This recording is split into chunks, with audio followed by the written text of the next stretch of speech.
25 Desember itu sehingga kamu merasa berhak? Silakan. Makanya tunjukkan. Nandar tidak setujui dengan Nggak urus, Nandar mau bilang Nandar, mau kamu Nender, sesat. nggak urus dengan itu semua. Nggak urus Makanya itu semua. dengar saya dulu. Saya tidak mau dengar Anda. Sekarang Anda tunjukkan kepada saya. Iya, Bukti makanya tanggal 25 dengar. Desember adalah hari lahirnya Dewa Matahari, itu tunjukkan buktinya. Makanya diam dulu. Makanya nggak bisa kan? Kalau saya bisa membuktikan tanggal 25 Desember baru-baru ini kami memualafkan orang di tanggal yang sama. Lahir mereka. Tapi Nandar tidak setujui dengan kau. Tidak Makanya urus. Nandar bilang Tidak urus. ajaran Tidak urus adik saya mau setuju atau tidak setuju, nggak urus. Islam tidak pernah berhenti dengan hanya seorang Nandar. Islam tidak akan pernah berhenti menegakkan amar ma'ruf hanya gara-gara manusia satu orang menolak itu. Dia bukan guru saya, ilmu saya tidak bersanad sama beliau. Ya, catat kan, itu catat. Nandar itu lebih pintar. Nggak urus, ku bilang. Meskipun malaikat yang turun ke bumi, saya nggak urus dengan itu, paham? Sekarang permasalahannya adalah akurat mana tanggal 25 Desember? Tanya saudara Nandar, adik saya tuh. Saudara Nandar, akurat mana menurut lu? Tuhan punya anak, Tuhan melahirkan tanggal 25 Desember atau mu'allaf tanggal 25 Desember itu akurat mana? Kau tanya sama dia. Kalau dia masih waras, pasti dia mengatakan lebih akurat tanggal 25 Desember sebagai hari mu'allaf daripada tanggal 2 Desember sebagai lahirnya Tuhan. Kalau dia masih waras. Itu sampaikan ke beliau. Bilang, Dinda Nandar, ada pesan dari abangmu. Menurut lu sebagai orang Islam, akurat mana hari mu'allaf tanggal 25 Desember atau Natal 25 Desember? Akurat mana secara historis? Kalau dia masih waras, pasti dia akan mengaku lebih akurat sih tanggal 25 Desember sebagai hari mu'allaf daripada tanggal 2 Desember sebagai Tuhan yang lahir di atas muka bumi ini. Kalau dia masih waras, kecuali dia sudah gila juga kayak kalian, wallahu a'lam bishawab. Jadi saya katakan, kalau ada orang Islam yang menolak tanggal 25 Desember sebagai tanggal lahirnya para mu'allaf, berarti terindikasi, meskipun tidak, tapi terindikasi dia setuju Tuhan melahirkan di tanggal 25 Desember. Kalau sekiranya kita harus menyatakan sikap Anda berada pada posisi Tuhan melahirkan di tanggal 25 Desember atau manusia mendapatkan hidayah dari Tuhannya di tanggal 25 Desember. Itu harus jujur. Mau dia Adinda Nandar kek, mau siapapun di depan saya, kalau menolak kemudian ajaran yang benar dan menerima kemudian ajaran kemungkaran, maka dia adalah lawan dari Bang Zuma. Paham? Siapapun itu. Jangankan ente, malaikat pun saya lawan kalau berbicara mengenai kebenaran. Jadi enggak usah ini. Menurut Nandar, memang Nandar itu sopo? Nandar itu sopo rupanya? Sampai harus menurut Nandar? Siapa beliau? Dia cuma adik saya kok. Bukan siapa-siapa. Bukan guru saya juga. Ilmu saya nggak bersanad sama dia. Situ datang di sini untuk mengadu domba. Pret. Kebiasaan Belanda begitu. Kebiasaan penjajah gitu. Kebiasaan setan gitu, ngadu domba. Saya dengan adik saya, Nandar, nggak ada masalah. Dia mau setuju, silakan. Tidak setuju, silakan. Gini Bang, gini, dengar dulu. Lagian itu Abang bukan sebuah ketetapan di dalam ajaran agama Islam harus begitu, enggak. Kami orang-orang yang memperingati tanggal 25 Desember sebagai hari mu'allaf adalah orang yang sangat-sangat takut kepada Tuhannya, sangat takut kepada kemurkaan Tuhan kami. Dengan orang mengatakan Tuhan lahir jadi manusia, kami takut, kami ngeri dengan konsep itu. Maka kami kemudian menggaungkan untuk merayu Allah agar tidak mendatangkan musibah. Paham? Kenapa kemudian selalunya wilayah-wilayah yang mayoritas Islam yang kena musibah? Bisa jadi karena Allah menegur. Kamu tahu itu mungkar, kamu Bang tahu Zuman, dengar saya aku dulu. marah, tapi kau diam, kau malah berkongkoh dengan itu, maka aku datangkan bencana. Itu saudara. Kenapa saya di mute terus? Sekarang pertanyaan saya tolong dijawab. Buktikan kalau Tuhan Anda yang merangkak keluar dari liang kubur itu lahir di tanggal 25 Desember, sehingga Anda merasa terganggu ketika kami memperingati hari mualaf di tanggal itu. Buktikan. Buktikan kalau ketuban pecah Maria itu terjadi di tanggal 25 Desember. Buktikan. Kalau tidak bisa membuktikan, saya bisa buktikan. Tanggal 25 Desember adalah lahirnya kembali manusia-manusia yang tadinya ingkar kepada Allah, kembali kepada fitrahnya. Kodondi baru-baru juga memualafkan kemudian kurang lebih 200 orang. Hari lahir mualaf tanggal 25 Desember. Orang yang masih takut-takut, wah ini takut. Saya, Bang Zuma, nggak ada takut-takutnya. Nggak ada takut-takutnya. Siapapun di depan saya yang menghalangi untuk saya mengatakan tanggal 25 Desember hari mualaf sedunia, dia adalah musuh. Catat itu. Kalau menghalangi, kalau hanya tidak setuju, tidak ikut-ikutan, ya silakan. Tapi ente jangan menjadi duri dalam daging. Catat itu. Cukup Anda diam, urut ucok, bakar lilin, tinggal di kamar, jangan mengaku, jangan ikuti-ikutan terhadap sesuatu yang Anda tidak suka, tetapi dengan alasan Anda tidak mau mengatakan bahwa ini mengganggu orang punya akidah, ya sudah, kalau begitu berhenti jadi apologet. Jangan kau ganggu orang mau mengatakan Yesus Tuhan, orang mau mengatakan Yesus tidak kawin, orang mau mengatakan Tuhan itu tiga. Diam, dia masuk di kulkas, kunci dari dalam, biar kau membeku otakmu di dalam situ. Jangan hanya tanggal 25 Desember aja nggak setuju, tapi yang lain Anda tantang petenteng. Ah, saya kan sarjana, saya kan mahasiswa. Tapi giliran seperti itu jadi pengecut. Jadi pengecut, jadi orang munafik. Orang berjuang itu, makanya kenapa filosofinya Badi itu, senjata itu di depan, bukan di belakang disimpan. Itulah kami, kebanggaan kami orang Bugis itu, badiknya lurus, tidak bengkok-bengkok. Sekali kami mengatakan tancap gas, nggak ada mundur. Seperti orang di luar sana, kenapa Yesus itu kawin?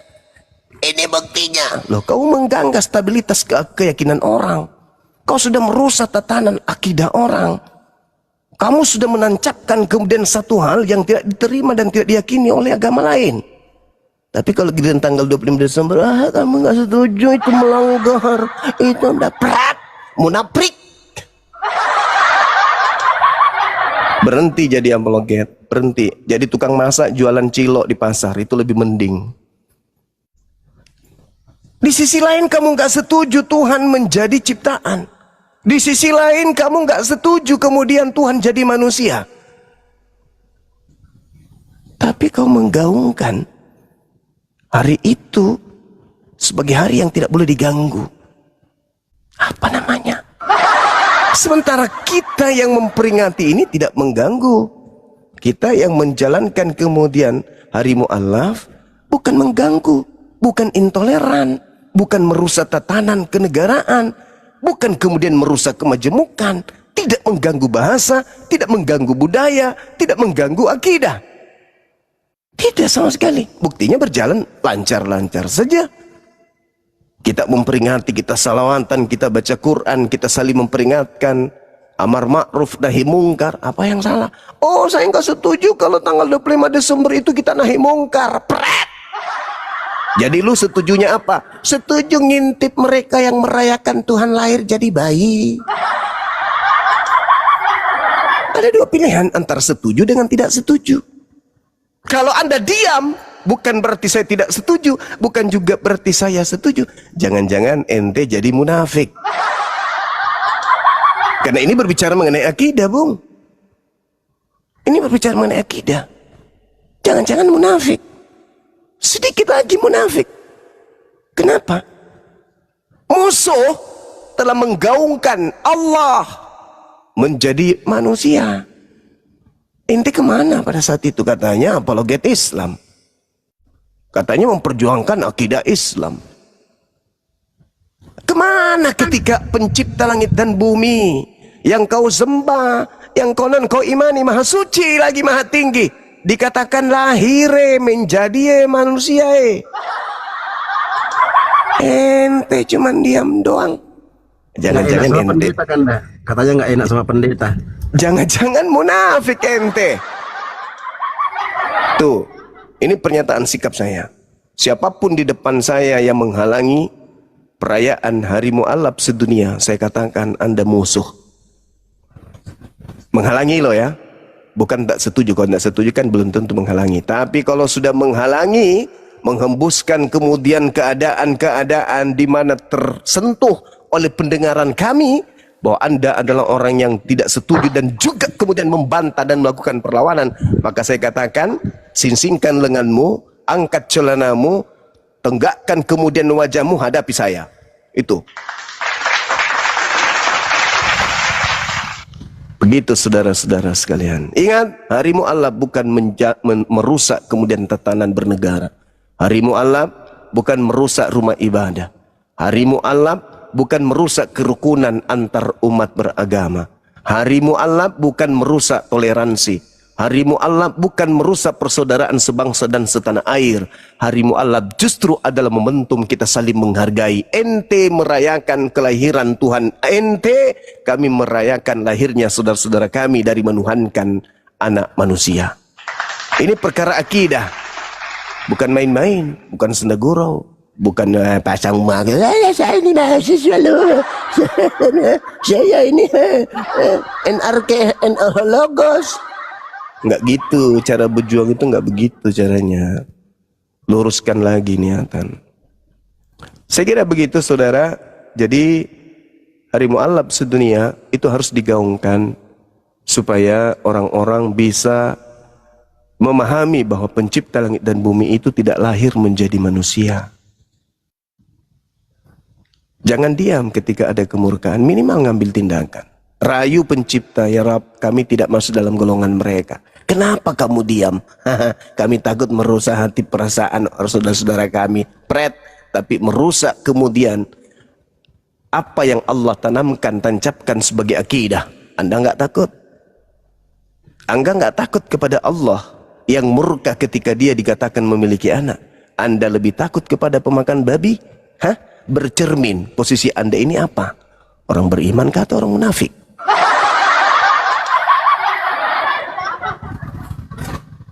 Saya kira begitu. Saya tidak menyindir oknum atau kelompok, enggak. Tapi kalau ada yang tersindir, silakan aja, itu derita lo. Itu derita lo. Enggak peduli saya, siapapun itu. Saya enggak nyindir, tapi kalau ada yang tersindir itu derita lo. Silakan saudara, mungkin tema saya dilanjutkan lagi. Iya, Bang Kores, temanya dilanjutkan lagi, Bang Kores. Ya, teman-teman yang ingin membantu kemudian pergerakan apologet Islam Indonesia, dalam hal ini menyediakan sekretaris kita perangkat terkait dengan alat ya laptop yang kita gunakan selama ini ada error. Kita mengajak teman-teman yang ingin beramal jariah, karena komputer yang digunakan oleh sekretaris itu sangat bermanfaat dan sangat berpeluang kepada mereka yang ahli sedekah untuk memanfaatkan hartanya di jalan Allah. Silakan menghubungi Dinda Ardiansa ketika ingin berinfak. Lanjut teman-teman. Tema kita, apakah iblis bisa menyamar menjadi Yesus? Sama-sama Dinda. Iya, Bang Ardi, temanya itu Bang Ardi, moderator itu. Apa? Siap. Baik, Bang. Yang pertama, terima kasih Bang Zuma sudah menginformasikan hal tersebut. Yang kedua, Bang Praidi, siapa nih? Praidika, halo? Ya, halo, malam. Baik, saya berharap Bang Praidika bisa berdiskusi dengan baik dengan guru kami dan juga berdasarkan dalil gitu kan. Silakan ditanggapi. Tema kita adalah iblis bisa menyamar menjadi Yesus. Silakan Bang.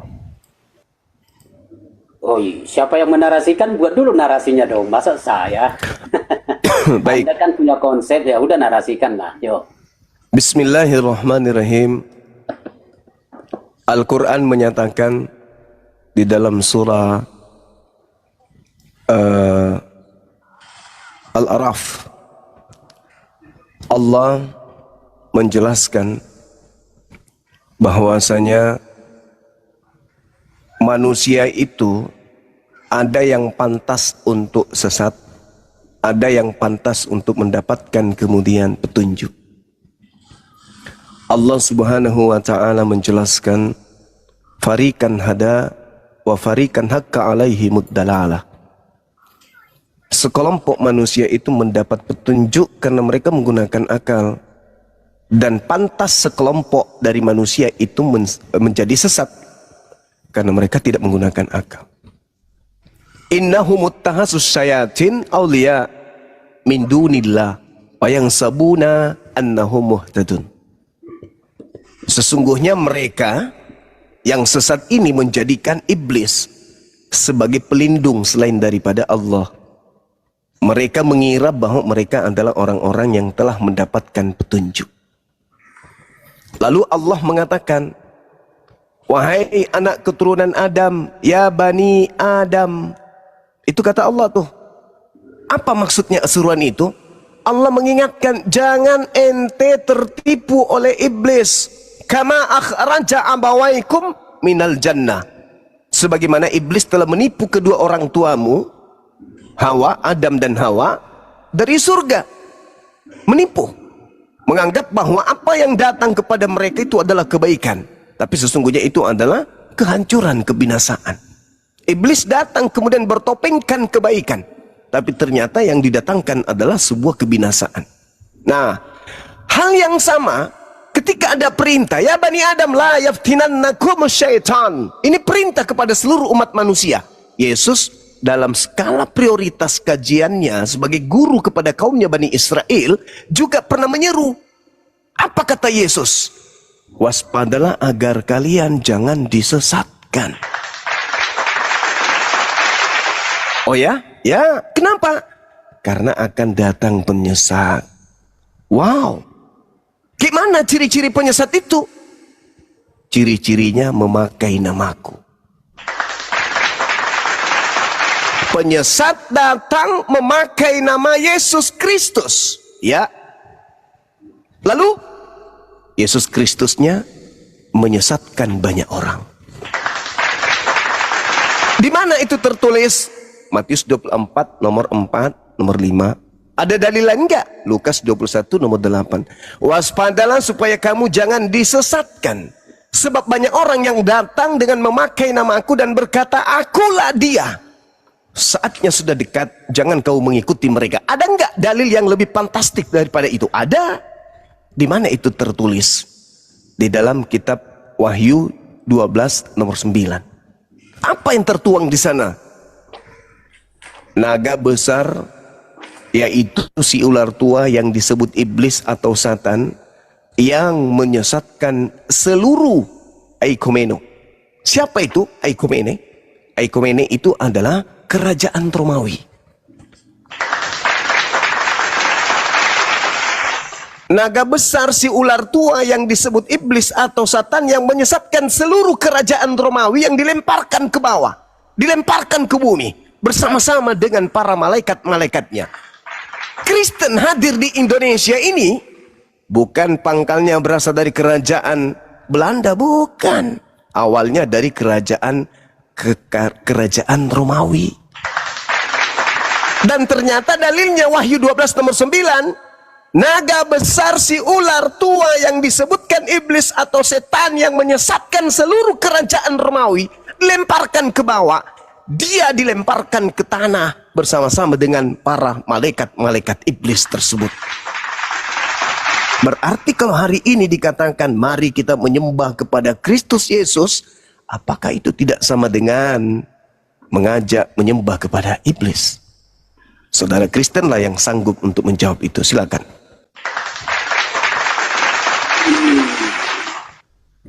Oke, baik. Mungkin Bang dibuat spesifiknya karena saya coba mengikuti tadi, dibuat spesifiknya di mana tuduhannya terhadap kekristenan daripada narasi Bapak itu. Coba, Pak. Yang pertama saya ambil dari terakhir. Wahyu 12 nomor 9, setan itu kemudian menyesatkan seluruh kekaisaran Romawi. Aikomene. Dilemparkan ke bawah, dilemparkan ke bumi. Bumi, tepatnya di mana? Kerajaan Romawi. Iblisnya dinyatakan begitu tertulis di kitab Wahyu 12 nomor 9. Kenapa ini bisa terjadi? Al-Quran saya mengatakan, wa makaru wa makarallah, wallahu khairul makirin. Yang pertama. Yang kedua, Yesus sendiri dengan mulutnya, waspadalah kepada iblis, penyesat, planos, yang datang kepadamu dengan memakai namaku. Bukan nama Nabi Muhammad, bukan nama Bang Zuma, tapi iblisnya datang memakai nama Yesus Kristus. Hari ini kita bertetangga dengan saudara Kristen. Kristen itu Kristus. Kok bisa? Ya, Kristen pengikut Kristus. Berarti mereka Kristen memakai gelar Kristus. Mereka akan menyesatkan banyak orang. Mereka mengatakan akulah Kristus. Kristen berasal dari kata Kristus itu sendiri. Maka sangat jelas bahwa penyesat itu memakai nama Yesus untuk menyesatkan banyak orang.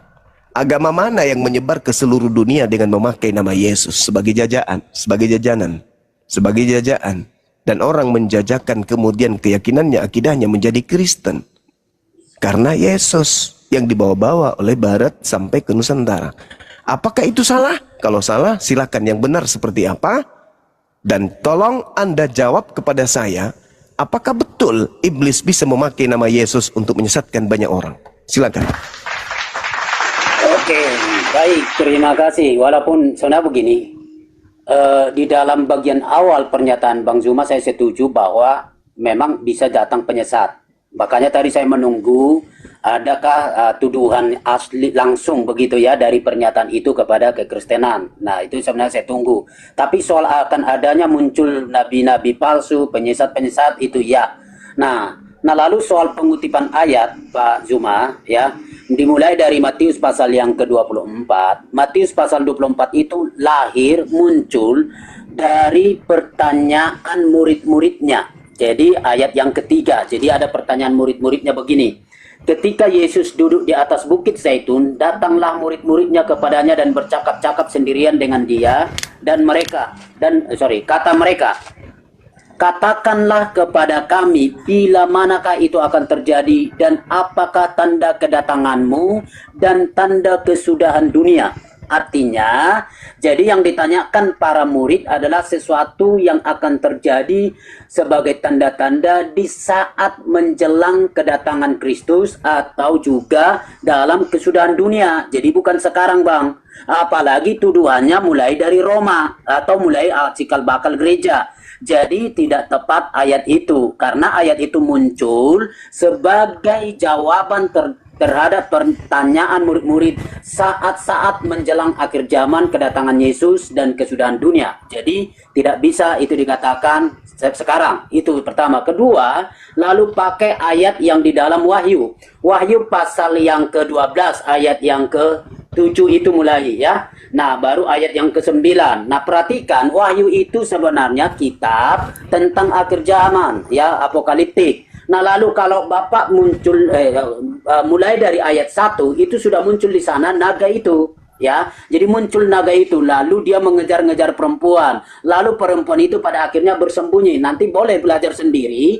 Ayat yang ke-6, perempuan itu lari ke padang gurun di mana telah disediakan suatu tempat baginya oleh Allah supaya ia dipelihara di situ 1260 hari lamanya. Nah, istilah-istilah 1260 hari atau tiga setengah masa atau 2 masa, 1,5 masa, 1 masa, setengah masa. Istilah-istilah itu ada di dalam Alkitab, kitab Wahyu. Nah, artinya itu sesuatu yang akan datang di menjelang kedatangan Kristus. Jadi itu bukan sekarang. Sementara kekristenan sudah hadir pasca Yesus naik ke sorga. Lalu bilang lagi, kata tadi tentang seluruh dunia itu adalah kekaisaran Roma. Tidak. Ya, perhatikan penggunaan kata itu, penggunaan kata yang Bapak kutip itu tidak mengacu Roma, atau kalaupun Bapak mengatakan Romawi atau kerajaan Romawi, dalam awal, ya di tahap awal pendirian kekristenan atau lahirnya kekristenan,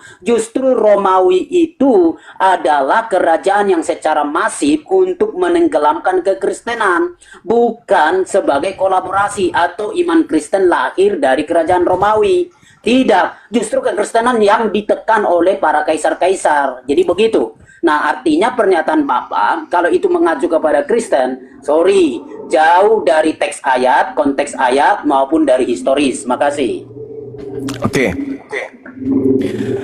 Jadi Anda menanggapi kemudian Matius 24. Bagus. Saya berharap saudara saya ini menggunakan akal sehat. Waspadalah supaya jangan ada orang yang menyesatkan kamu. Kamu di sini siapa? Si penanya. Si penanya diminta untuk waspada. Kenapa? Karena terindikasinya penyesat itu datang kepada mereka. Sedangkan tanda kedatangannya itu include dengan berakhirnya kehidupan bumi. Jadi kalau ada yang mengaku aku tetapi tidak ada tanda kedatanganku, waspada, itu bukan aku. Sederhana kok itu. Anda ingin mengatakan itu berbicara mengenai akhir zaman, betul. Justru karena itulah Yesus berkata, kamu harus waspada. Kenapa harus waspada? Karena banyak penyamar-penyamar mengaku-ngaku aku. Itu pasti dan akan datang kepada kamu. Datang nggak? Datang. Ketika Paulus mengaku bertemu dengan Kristus, ada nggak tanda bahwa yang datang itu Kristus asli? Ada nggak?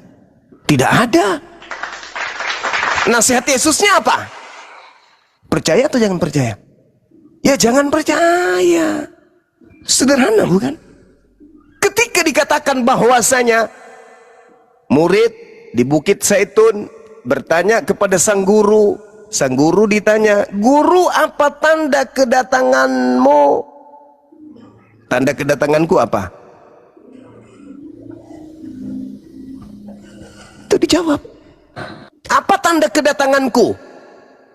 Kalau ada yang mengaku-ngaku aku, tapi ternyata tidak ada tanda-tanda kedatanganku, Edis live, maka masuk lu kalau lu berani. Edis live. pertanyaan yang sama, kita live di sini. Kalau dia nggak ngondek masuk sini. Sudahlah akunnya kabur, orangnya juga kabur, nggak berani ke sini. Jadi gitu saudara.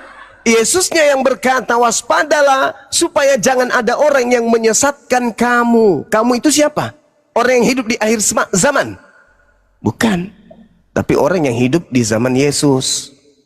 Ada nggak yang datang di zaman Yesus ngaku-ngaku Yesus, ngaku-ngaku bertemu Yesus? Ada.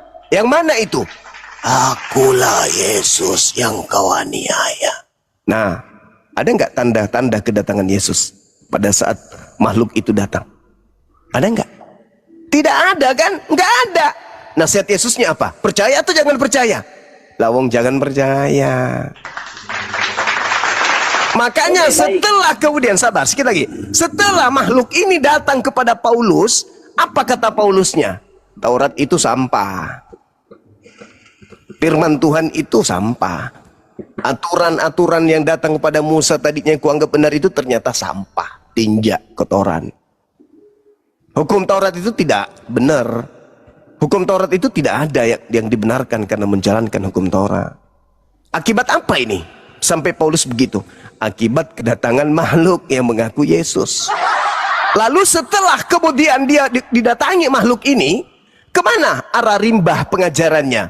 Aku diutus kepada siapa? Kepada non-Yahudi. Kepada siapa Paulus pergi? Roma. Maka dikatakan Eukemene. Datanglah kemudian si iblis tua. Melalui siapa? Melalui nabinya, melalui rasulnya.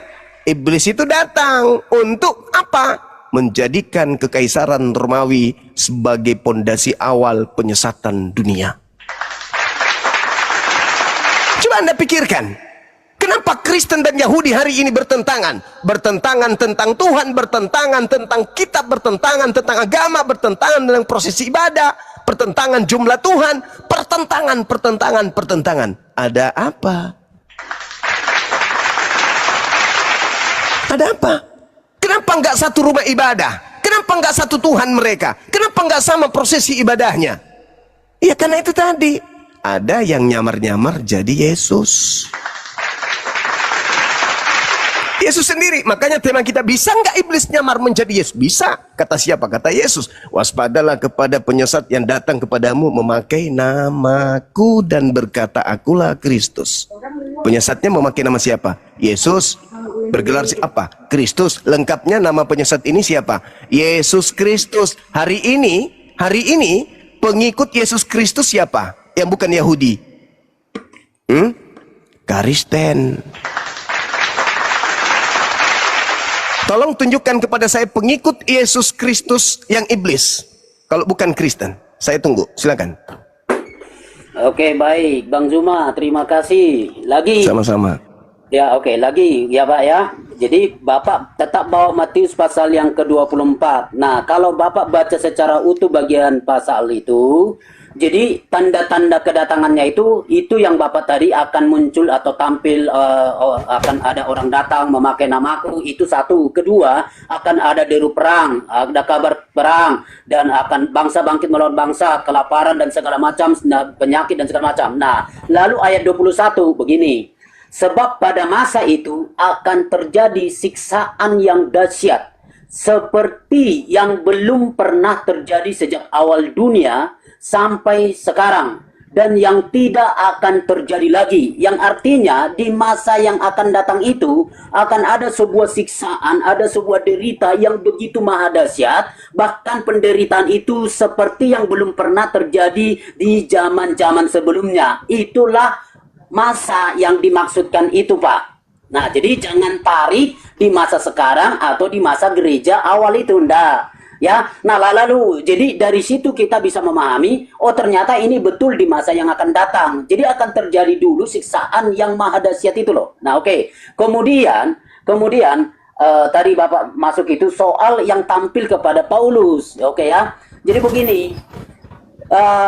para pemberita, para penulis, dan orang-orang yang menyaksikan peristiwa atau orang-orang yang terlibat di dalam kisah para rasul, semuanya mereka mengatakan bahwa apa yang telah terjadi itu adalah Yesus. Tidak ada komplain, tidak ada bantahan, oh itu bukan Yesus, itu Yesus palsu, itu setan. Tidak ada. Nah, yang menyatakan itu setan adalah Anda sendiri. Jadi silakan Anda menafsir, tapi yang di dalam Alkitab tidak bilang itu Yesus palsu. Tapi kalau Anda tafsir, itu dasar Anda apa? Dan itu monggo-monggo aja, tapi bukan itu isi Bible. Dan kalau Bapak tetap ngomong itu, berarti itu bukan Alkitab. Itu Bapak ngarang sendiri. Oke, makasih. Ya, sekali lagi saya katakan kepada saudara, tolong materi ini ditelaah dengan menggunakan akal, bukan doktrin dan dogma. Kata Yesusnya kepada pengikutnya yang bertanya di Bukit Zaitun, jadi apabila kamu melihat pembinasa keji berdiri di tempat yang kudus menurut firman yang telah disampaikan oleh Nabi Daniel. Apabila kamu melihat pembinasa keji, kamu di situ siapa kamu? Murid Yesus. Pembinasa kejinya ini duduk di tempat yang kudus, mengaku rasul, mengaku utusan Tuhan. Seperti yang disampaikan oleh Nabi Daniel. Apa nubuatan Nabi Daniel tentang sang pembinasa keji? Pertama, dia membantah kemudian perkataan Sang Yang Maha Tinggi. Paulus membantah hukum Taurat nggak? Membantah. Paulus duduk di tempat kudus nggak? Duduk di tempat yang kudus. Dan dia akan mengganti hari-hari ibadah, hukum-hukum Tuhan digantinya. Paulus mengganti enggak? Kolose 2 nomor 16. Paulus mengganti hari-hari ibadah. Sang pembinasa keji kemudian menghentikan kurban-kurban hari-hari. Paulus menghentikan enggak? Menghentikan dengan menggantikan satu korban satu seumur hidup, yaitu Yesus. Terbukti enggak itu terjadi? Terjadi. Apabila kamu melihat pembinasa keji. Pembinasa keji ini maksudnya apa? Orang sudah mulai membantah kehidupan orang-orang Israel karena pola keyakinan, karena pola agama. Terjadi enggak itu kepada Bani Israel? Terjadi. Makanya dikatakan oleh Yesus pada waktu itu, jika ada orang berkata kepada kamu dong, jangan katakan Yesus itu pembohong. Kamu di situ ya muridnya. Wah, ini tidak terjadi kepada kami. Ternyata Yesus itu pembohong. Ini harus terjadi karena ini nubuat Yesus kepada muridnya. Apabila pada waktu itu jika orang berkata kepada kamu, lihat Mesias ada di sini atau Mesias ada di sana, jangan kamu percaya. Paulus datang tuh, ketepak. Hei murid-murid Yesus, ya paman, aku bertemu dengan Mesias ketika aku menuju ke padang gurun Damsik loh. Dia mengutus aku untuk mengajarkan kepada kalian segala sesuatunya loh. Nasihat Yesus kepada muridnya apa? Percaya atau jangan percaya kepada Paulus? Jangan percaya kepada Paulus. Jadi apabila ada orang berkata kepada kamu, wahai muridku, lihat Kristus Yesus ada di padang gurun, jangan kau pergi ke situ. Atau lihat Kristus Yesus ada di dalam bilik, jangan kamu percaya. Nah, Yesus jawab, sebab kalau aku yang datang, maka sama seperti kilat yang memancarkan cahaya dari timur sampai ke barat. Demikianlah kedatangan anak manusia aku kelak. Jadi kalau tidak ada cahaya seperti cahaya, kedatangan anak manusia seperti cahaya yang memancar dari timur sampai ke barat, jangan ente percaya. Jadi ketika Paulus datang ketepak, murid-murid Yesus, ya paman, aku bertemu dengan guru lu di padang gurun dalam bilik penjara. Aku bertemu dengan gurumu. Nih 13 buku ku catat ketika aku menerima Injil dari guru lo. Yesus menasihati muridnya apa? Percaya? Tidak, jangan percaya. Makanya Yahudi sampai hari ini nggak jadi Kristen. Tetap aja mereka memegang teguh ajaran yang mereka ambil dari nenek moyang mereka. Mereka tidak menjadi pengikut agama Roma sebagaimana Wahyu 12 nomor 9 tadi. Begitu saudara. Jadi kita berbicara data, jangan dibalik-balik data itu. Kita dudukkan perkara itu sebab sama seperti kilat, memancar dari sebelah timur, melontarkan cahayanya sampai ke barat. Demikian pula lah kedatangan aku. Jadi kalau selain daripada itu, mau mengaku Yesus kayak di padang gurun, di mana kayak, kalau tidak ada seperti kilat memancar dari timur sampai ke barat, jangan ente percaya, itu bukan aku. Karena Yesus mengatakan bahwa penyesat itu memakai namaku. Benar enggak makhluk yang datang kepada Paulus mengaku Yesus Kristus? Benar tidak? Silakan jawab. Oke, baik. Lagi, jadi begini, saya tetap konsisten di dalam Matius pasal 24 sebagai dasar Bapa untuk menyatakan bahwa Yesus mengingatkan atas kedatangan Mesias palsu dan ternyata itu sudah datang. Nah, walaupun ayat itu saya tadi sudah bantah bahwa terlalu banyak kriteria-kriteria yang ada di situ, bahwa itu belum terjadi saat zaman sekarang, apalagi di zaman awal gereja. Apalagi Bapak tadi kutip kitab Daniel yang dikatakan sana bahwa nanti akan muncul pembinasa keji berdiri di tempat kudus. Pembinasa keji. Nah, gelar pembinasa keji itu tidak ada tampil di dalam sejarah gereja awal, ya, baik di dalam Alkitab gitu. Tidak ada pembinasa keji di dalam sejarah gereja awal yang disebut, oh ini dia. Nah, apalagi Bapak tuduhkan bahwa itu ternyata, saya bingung. Yang Bapak maksudkan sebagai iblis yang tampil menyamar sebagai Yesus itu, apakah Yesus yang tampil dalam penglihatan Paulus atau Paulus itu sendiri? Itu juga tidak clear. Nah, jadi yang akhirnya itu mungkin merasa, oh inilah bahwa ini sudah tergenapi, itulah Yesus yang tampil kepada Paulus, itulah Yesus yang asing, Yesus palsu, Mesias palsu. Ataukah itu Paulus sendiri yang Bapak tuduhkan, yang mengubah tadi hukum Taurat dan segala macam. Ingat kriteria itu tidak digenapi di dalam diri Paulus. Paulus tidak pernah duduk di bait Allah. Paulus tidak pernah di tempat yang kudus itu lalu sebagai pembinasa keji. Dan kalau mau membaca semua itu kitab Daniel dan baca di dalam sampai kitab Wahyu termasuk di pasal 12 tadi, justru kehadiran pembinasa keji itulah yang disebut antikristus. Kata antikris itu bukan saja melawan tapi mengganti. Dia akan berkata akulah Kristus, akulah Allah, gitu loh. Nah, itu tidak disebutkan oleh Paulus, gitu. Dan kalau tadi sebutkan lagi itu yang tampil Yesus itu Yesus yang aneh, Yesus yang palsu atau Yesus yang baik, gitu kan? Tidak ada di dalam Kisah Rasul pasal 9, hanya Anda sendiri yang ngomong. Itu sebabnya tuduhan Anda dengan tema ini tidak berdasar dan tidak tepat kepada kekristenan. Makasih. Oke. Paulus kita dudukkan sebagai orang yang terindikasi kuat. Karena tak ada lagi yang lain. Duduk di tempat yang kudus, artinya dia mendapatkan gelar sebagai pemuka, sebagai tokoh untuk mengajarkan kebenaran, keselamatan katanya. Rasul gak gampang mendapatkan gelar itu. Dan ini Yesus yang mengatakan kepada muridnya, apabila kamu melihat pembinasa kejinya itu duduk di tempat kudus menurut firman Tuhan. Daniel. Nah, kita lihat dalam Daniel 7 nomor 25. Ia akan mengucapkan perkataan yang menentang yang maha tinggi. Ayo. Siapa yang mengajarkan Paulus 13 bukunya ini? Yang memaki-maki kemudian otoritas ketuhanan yang datang kepada Nabi Musa alaihissalam. Siapa yang mengajarkan Paulus 13 kitab untuk mengatakan hukum Taurat itu sampah? Siapa yang mengajarkan Paulus 13 buku yang mengajarkan bahwa tidak ada orang dibenarkan karena melakukan hukum Torah? Siapa? Anda harus menjawab itu. Dia sang pembinasa keji mengucapkan perkataan yang menentang yang maha tinggi. Kata Yesus, apabila engkau melakukan segala perintah-perintah yang ada di dalam hukum Taurat, maka engkau akan menempati tempat tertinggi di dalam surga. Kata Yesus. Kata Paulus, tidak ada orang yang dibenarkan karena melakukan hukum Taurat. Menentang ajaran yang maha tinggi yang diterima Yesus dari yang maha tinggi.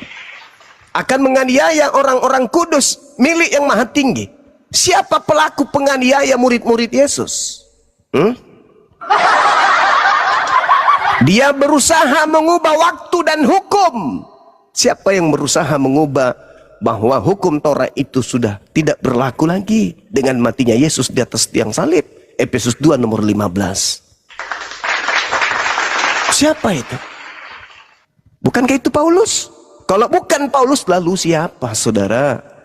Daniel 11 nomor 31. Tentaranya akan muncul. Mereka akan menajiskan tempat kudus. Tempat kudus ini yang dimaksud siapa, Bung? Rumah ibadahnya orang Yahudi. Bolehkah pemakan babi masuk di rumah ibadahnya orang Yahudi? Bolehkah orang bersunat yang tidak bersunat masuk ke rumah ibadahnya orang Yahudi? Nggak boleh. Tapi menurut Paulus, kalau kamu menyunatkan dirimu, maka Yesus Kristus tidak berguna bagimu.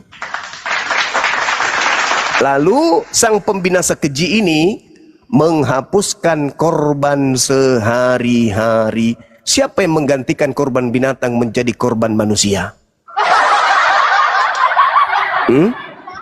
Inilah yang dimaksud. Jadi kita kembali kepada pernyataan Yesus terhadap muridnya. Jadi apabila ada orang yang berkata kepadamu, lihat ada Mesias di sini, ada Mesias di sana, jangan kamu percaya. Camkanlah, aku telah mengatakannya terlebih dahulu kepada kamu. Ini nasihat Yesus kepada orang yang jauh setelah Yesus? Enggak dong. Ini ucapan Yesus kepada si penanya yang ada di depannya, yang akan menjadi santapan Kristus palsu melalui nabinya. Jadi Kristus palsu datang kepada nabinya, nabinya datang kepada murid Yesus yang menerima nubuatan tadi. Terbukti nggak itu? Terbukti. Paulus datang setelah Paulus bertemu dengan sosok yang ngaku-ngaku Kristus di padang gurun. Itu fakta. Ngapain Anda kemudian cari di zaman sekarang? Lawang sudah terjadi, sudah tergenapi. Yang datang kepada murid Yesus itu ya Paulus, sang pembinasa keji yang memasukkan aturan-aturan main kepada hukum-hukum Tuhan, 13 kitabnya itu, dan menyesatkan banyak orang. Itulah yang disebut Kristen. Anda coba lihat, ada nggak kemudian sang pembinasa keji duduk di tempat yang kudus hari ini, yang menggantikan kemudian firman Tuhan, yang menggantikan hukum hari-hari, yaitu binatang? Ada nggak selain Paulus? Ada nggak? Jadi ini fakta, saudara. Jangan karena Anda hanya sudah terlanjur jadi Kristen, Anda tidak mau menerima kebenaran. Yesus menasihatkan muridnya ketika ditanya, "Guru, apa tanda kedatanganmu?" Tanda kedatangan siapa? Tanda kedatanganmu. Apa tandanya? Berarti kalau tidak ada tanda itu, yang datang itu bukan Yesus. Ketika ada sosok datang kepada Paulus, "Akulah Yesus yang kau aniaya." Pertanyaannya, ada nggak tanda yang Yesus maksudkan? Tak ada. Yesus nggak itu? Bukan. Begitu juga ketika ada yang keluar dari kubur pada hari Minggu, katanya, "Pergilah ke seluruh dunia." Wah, Yesus datang setelah dia mati. Pertanyaannya, ada nggak tanda itu? Nggak ada. Berarti bukan Yesus. Yang datang kepada Ananias, ada nggak tanda itu? Nggak ada juga. Yang datang di Pulau Patmos, ada nggak tanda itu? Nggak ada juga. Yang datang kepada para murtadin, ada nggak tanda itu? Nggak ada juga. Berarti kata Yesus, mereka akan menyesatkan banyak orang. Berarti malaikat-malaikat iblis yang turun menyesatkan kekaisaran Romawi itu memang banyak. Sederhana bukan? Iya, kalau menggunakan akal. Pertanyaan saya kepada saudara, silakan Anda boleh bertanya kepada saya. Pak, yuk, saya lupa nanti Pak. Yuk, oke.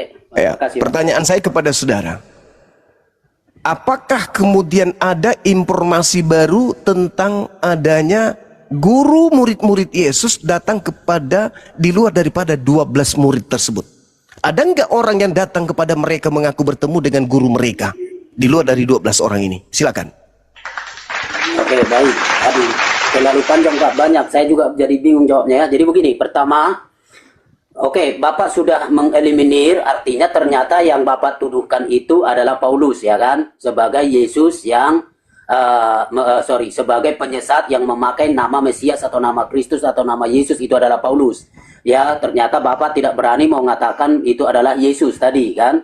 Yesus yang bersuara itu kan? Akulah yang engkau aniaya, Saulus, Saulus itu kan? Nah, berarti kalau Bapak tidak kalau Bapak tidak menuduh itu salah, berarti Anda setuju bahwa Yesus yang ternyata yang tampil itu adalah Yesus yang benar ya? Oke. Nah, sekarang kita jawab soal Paulus. Apakah Paulus memenuhi kriteria sebagai pembinasa keji? Tidak.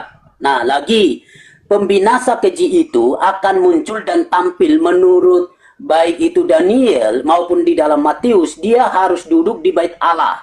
Dia harus duduk di sana sebagai penguasa. Dia harus duduk di sana yang mau menyatakan bahwa dialah Allah itu sendiri. Paulus tidak pernah mengatakan itu. Itu kriteria identifikasi pengakuan. Yang kedua, baik itu kriteria-kriteria peristiwa zaman, peristiwa bangsa, peristiwa kelaparan dan kesukaran yang amat-amat sangat tidak terjadi di zaman Paulus. Nah, sebenarnya Bapak tadi Pak sudah katakan, apakah itu ada identifikasi atau tanda-tanda itu? Bapak jawab bilang tidak ada. Ya, sudah betul. Memang tidak ada tanda-tanda kedatangan Kristus itu di situ. Nah, lalu kenapa harus tuduhkan lagi bahwa ada Kristus yang baru di situ? Nah, lalu Bapak akan bilang, oh ternyata ya itulah yang salah. Tidak, karena tidak memenuhi kriteria-kriteria itu, Pak.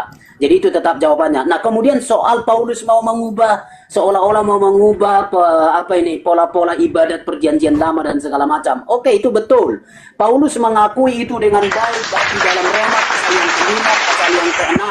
Bahwa dia menjunjung tinggi apa itu hukum Taurat. Bahkan di Galatia dia junjung itu hukum Taurat. Hanya yang dimaksudkan oleh Paulus bukan bahwa hukum Taurat itu bukanlah sebagai jalan kebenaran. Sebab apa? Yesus pernah berkata, aku datang bukan untuk meniadakannya, melainkan untuk menggenapinya. Jadi begini, Aku datang, kata Yesus aku datang. Berarti pada waktu kedatangan yang pertama tadi, yang kita sebut ya, kedatangannya waktu itu di Palestina, itu datang bukan untuk meniadakan, tapi untuk menggenapi. Berarti apakah sudah digenapi hukum Taurat? Menurut pernyataan Yesus yang di pasal 5 di dalam Matius pasal yang kelima itu, ya 17, 18, 19, berarti sudah digenapi di zaman itu gitu loh. Yang mana digenapi? Nah itu kan, yang mana digenapi. Jadi Paulus bukan membuat teologi baru, bukan mau mengubah konsep yang lama, bukan. Tapi atas pernyataan Yesus sendiri, aku datang. Bukan untuk meniadakan, tapi untuk menggenapi. Jadi bukan dihapus, bukan ini, tapi digenapi. Apa yang digenapi? Nah ya, kita pernah diskusi itu Pak. Apa yang digenapinya? Jadi Yesus menggenapi sebagai bahwa Yesus sebagai manusia, dia utuh bisa melakukan semua hukum Taurat tanpa cacat celah dalam insaninya, kemanusiaannya. Dia melakukan itu tanpa cacat celah, itu yang pertama. Yang kedua, dia menggenapi itu bahwa kutukan yang dimaksudkan sebagai contoh dalam Ulangan pasal 28 ada kutukan di situ, dan di beberapa bagian kitab Ulangan itu bahwa ada kutukan terhadap orang-orang yang tidak melakukan hukum Taurat. Nah, Yesus penuhi itu. Apa kutukannya? Nanti kita bicara salib. Walaupun nanti kita udah kejar-kejaran itu di situ lama dulu. Nah, Yesus juga menggenapi bahwa dialah sebagai yang terkutuk. Dia mau menjadikan dirinya menjadi kutukan, tapi bukan karena dosanya, tapi dia menjadi kutuk. Yang di dalam Markus pasal yang 10 ayat 45 itu, ia menyerahkan nyawanya untuk menjadi tebusan. Jadi bukan sebagai kesalahan diri pribadi, bukan kecacatan politik, tapi dia datang untuk menyerahkan dirinya untuk menjadi tebusan bagi banyak orang. Istilah tebusan berarti menjadi harga, bayar sesuatu yang dibayarkan untuk sesuatu, itulah dirinya. Nah, maka kematiannya itu menjadi tebusan. Nah, jadi Yesus sendiri dalam hukum Taurat sudah tegas. Maka itulah yang dibangun kembali oleh Rasul Paulus. Begitu, Pak. Oke, makasih. Sorry, mungkin banyak yang lupa. Iya, jadi saudara, ketika ada yang datang mengaku Yesus kepada Paulus, itu pertanyaan saya tolong dijawab dong. Apakah di luar 12 murid Yesus ada orang yang mengaku kedatangan Kristus juga selain dari yang 12 orang ini? Yang ada di Bukit Zaitun adalah murid Yesus, tidak termasuk Paulus. Mereka kemudian ditanya, apabila ada orang di luar kalian mengaku bertemu dengan Mesias, jangan kau percaya. Pertanyaan saya nih, di luar 12 orang ini yang di Bukit Zaitun ini, setelahnya ada nggak orang asing di luar mereka yang ngaku-ngaku bertemu dengan Kristus di padang gurun? Ada nggak? Kalau ada, siapa orangnya? Silakan. Oke, baik. Jadi saya ini hanya bicara dari apa yang dinyatakan oleh Alkitab, ya. Ketika Alkitab menyajikan perkara perjumpaan Paulus waktu perjalanan ke Damsyik, baru saya bicara. Apakah ada yang lain? Alkitab tidak membuktikan, Alkitab tidak menunjukkan. Itu sebabnya ngapain kita bahas itu, ya kan? Nah, jadi ketika itu tiada, apakah itu membatalkan pengalaman Paulus? Ya silakan, kalau Bapak berargumentasi dengan prinsip itu, karena tidak ada yang lain, maka ini pun batal. Ya silakan, itu kan Bapak yang buat aturan sendiri. Tetapi kita hanya menerima apa yang sudah tertulis di dalam Alkitab, bahwa memang Paulus mengalami perjumpaan dengan Yesus. Nah, di dalam perjumpaan itu, di dalam seputar semua narasi itu, orang-orang sebagai saksi-saksi historis dari Kristus, tidak ada yang menolak, tidak ada yang membantah. Justru itu diterima. Maka tuduhan bahwa itu Yesus yang lain atau gaib atau apapun itu tuduhan Bapak. Nah, jadi tidak ada itu ya. Nah, itu aja dulu. Mungkin saya lupa. Pertanyaan saya tolong disentuh. Di luar dari 12 murid Yesus yang ada di Bukit Zaitun, 11 murid lah ya. Di luar daripada 12 orang ini yang mendapatkan nasihat. Jadi apabila ada orang mengaku berkata bertemu dengan Mesias di padang gurun dalam bilik, jangan kau percaya. Pertanyaan saya, di luar dari mereka yang ada di Bukit Zaitun duduk bersama gurunya pada saat itu, ada nggak orang di luar mereka yang ngaku-ngaku bertemu dengan guru mereka di padang gurun, di dalam bilik? Ada Tidak nggak? ada catatan Alkitab, Pak. Jadi Paulus tidak ngaku bertemu dengan Yesus. Nah, oh itu sudah ditulis di dalam kisah para rasul. Kan tadi Berarti- saya sudah katakan. berarti sudah saya di katakan, luar- yang Alkitab catat ada, tapi tidak ada lagi pertanyaan lain. Berarti di luar dari murid yang duduk di Bukit Zaitun itu ada yang bertemu dengan Yesus, namanya Paulus. Betul? Itu sejarah, betul. Betul. Menurut Yesus, kepada murid yang duduk di Bukit Zaitun, percaya kepada Paulus atau jangan percaya kepada Paulus? Yang sebagai untuk tidak percaya itu kalau mengaku Mesias. Itu kalau mengaku Mesias. Nah, Paulus tidak pernah mengaku Mesias. Dan kriteria, tadi kan di awal kita udah bicara itu, tuduhan semua kriteria yang Bapak bilang itu. Paulus, Bapak salah konteks, Bapak salah dasar teks. Jadi kalau Itu. ada orang yang berkata Mesias ada di sini, bukan mengaku dia Mesias. Mesias ada di sini, Mesias ada di dalam bilik, Mesias ada dalam padang gurun. Bukan dia mengaku Mesias. Pertanyaan saya, apakah di luar dari murid Yesus yang duduk di Bukit Zaitun ini ada oknum yang pernah mengaku bertemu dengan Mesias? Ada. Namanya siapa? Paulus. Pertanyaan saya, murid Yesus mendapatkan perintah percaya atau jangan percaya? Silakan. Oke, baik. Jadi Paulus dengan jujur di dalam sejarah para murid, para rasul sebagai saksi-saksi tidak dibantah. Tidak dibantah. Kalau Bapak muncul di abad ini untuk membantah itu silakan saja. Berarti itu di luar Alkitab. Jadi itu kan di luar Alkitab. Apa? Paulus tidak pernah dengar, Pak. Jadi nasihat Paulus Yesusnya. tidak pernah mengatakan dia sebagai Mesias. Bung, Kan ini itu bukan ngaku narasinya kan Mesias. begitu, bahwa ada Mesias palsu kan? Betul nggak? Saudara, bukan orang itu mengaku Mesias. Orang itu mengaku bertemu dengan gurunya, murid-murid Oh. Yesus. Bapak, sorry Pak, Bapak tak konsisten. Tadi di dalam Matius pasal yang kelima, Bapak tidak konsisten. Saya kejar. Apa itu? Pasal 5 begini. Dengar Pak ya. Sebab banyak orang akan datang dengan memakai namaku dan berkata, Akulah Mesias. Iya, Bapak menghindari itu lagi. betul. Sekarang pertanyaan Jadi, saya, Bapak Paulus tidak konsisten. mengaku, Paulus dengar. tidak pernah berkata akulah Mesias. Bukan Dan mereka akan akunya, menyesatkan banyak orang. bukan. Paulus tidak ada di kriteria itu. Kalau Bapak tak konsisten teks ya Oke, monggo. ada dua hal yang perlu kita pahami di sini, dua sisi. Yang pertama, akulah Mesias adalah orang ini mengaku Mesias. Yang kedua, akulah Mesias, orang ini mengaku Yesus itu Mesias. Yang mana yang Anda ingin bahas lebih dulu? Biar saya kasih data. Sorry, ulang Pak, sorry. Nah, akulah Mesias, maknanya ada dua. Yang pertama, orang ini mengaku dirinya Mesias. Yang kedua, orang ini mengaku Yesus itu Mesias. Boleh jadi orang itu akan berkata, aku bertemu dengan Yesus Mesias loh di padang gurun. Boleh.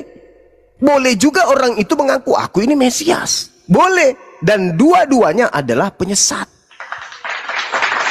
Saya ulang lagi. Di luar murid Yesus yang ada di Bukit Zaitun, orang itu di luar dari murid yang di Bukit Zaitun mengaku, aku melihat Mesias di padang gurun, dia adalah penyesat. Atau orang ini mengaku akulah Mesias, juga adalah penyesat. Dan kedua-duanya ini dipenuhi oleh Paulus. Paulus mengaku Mesias, Paulus mengaku bertemu Mesias, dua-duanya dipenuhi oleh Paulus. Silakan tanya saya datanya. Oke, baik. Pak, pernyataan dengan dua konsep itu tafsiran Bapak. Tidak Lalu? terdapat di dalam ayat 5 ya. Lalu? Jadi kalau Bapak mengacu ayat 5 itu tidak ada di situ, menjadi Loh, dua kategori. sebab banyak orang akan datang dengan memakai namaku dan berkata Yesus adalah Mesias. Orang Kristen mengaku Yesus adalah Mesias, betul? Mana ayatnya, Pak? Akulah Mesias. Nah, Aku Yesus, jadi aku begini. Yesus Mesias. Orang Bapak Kristen salah mengaku nggak memahami Yesus itu teks. Mesias? Saudaraku. Bapak salah memahami teks, Pak. Oke. Itu yang pertama. Yang kedua orang itu mengaku Mesias. Paulus mengaku Mesias. Mau dalil?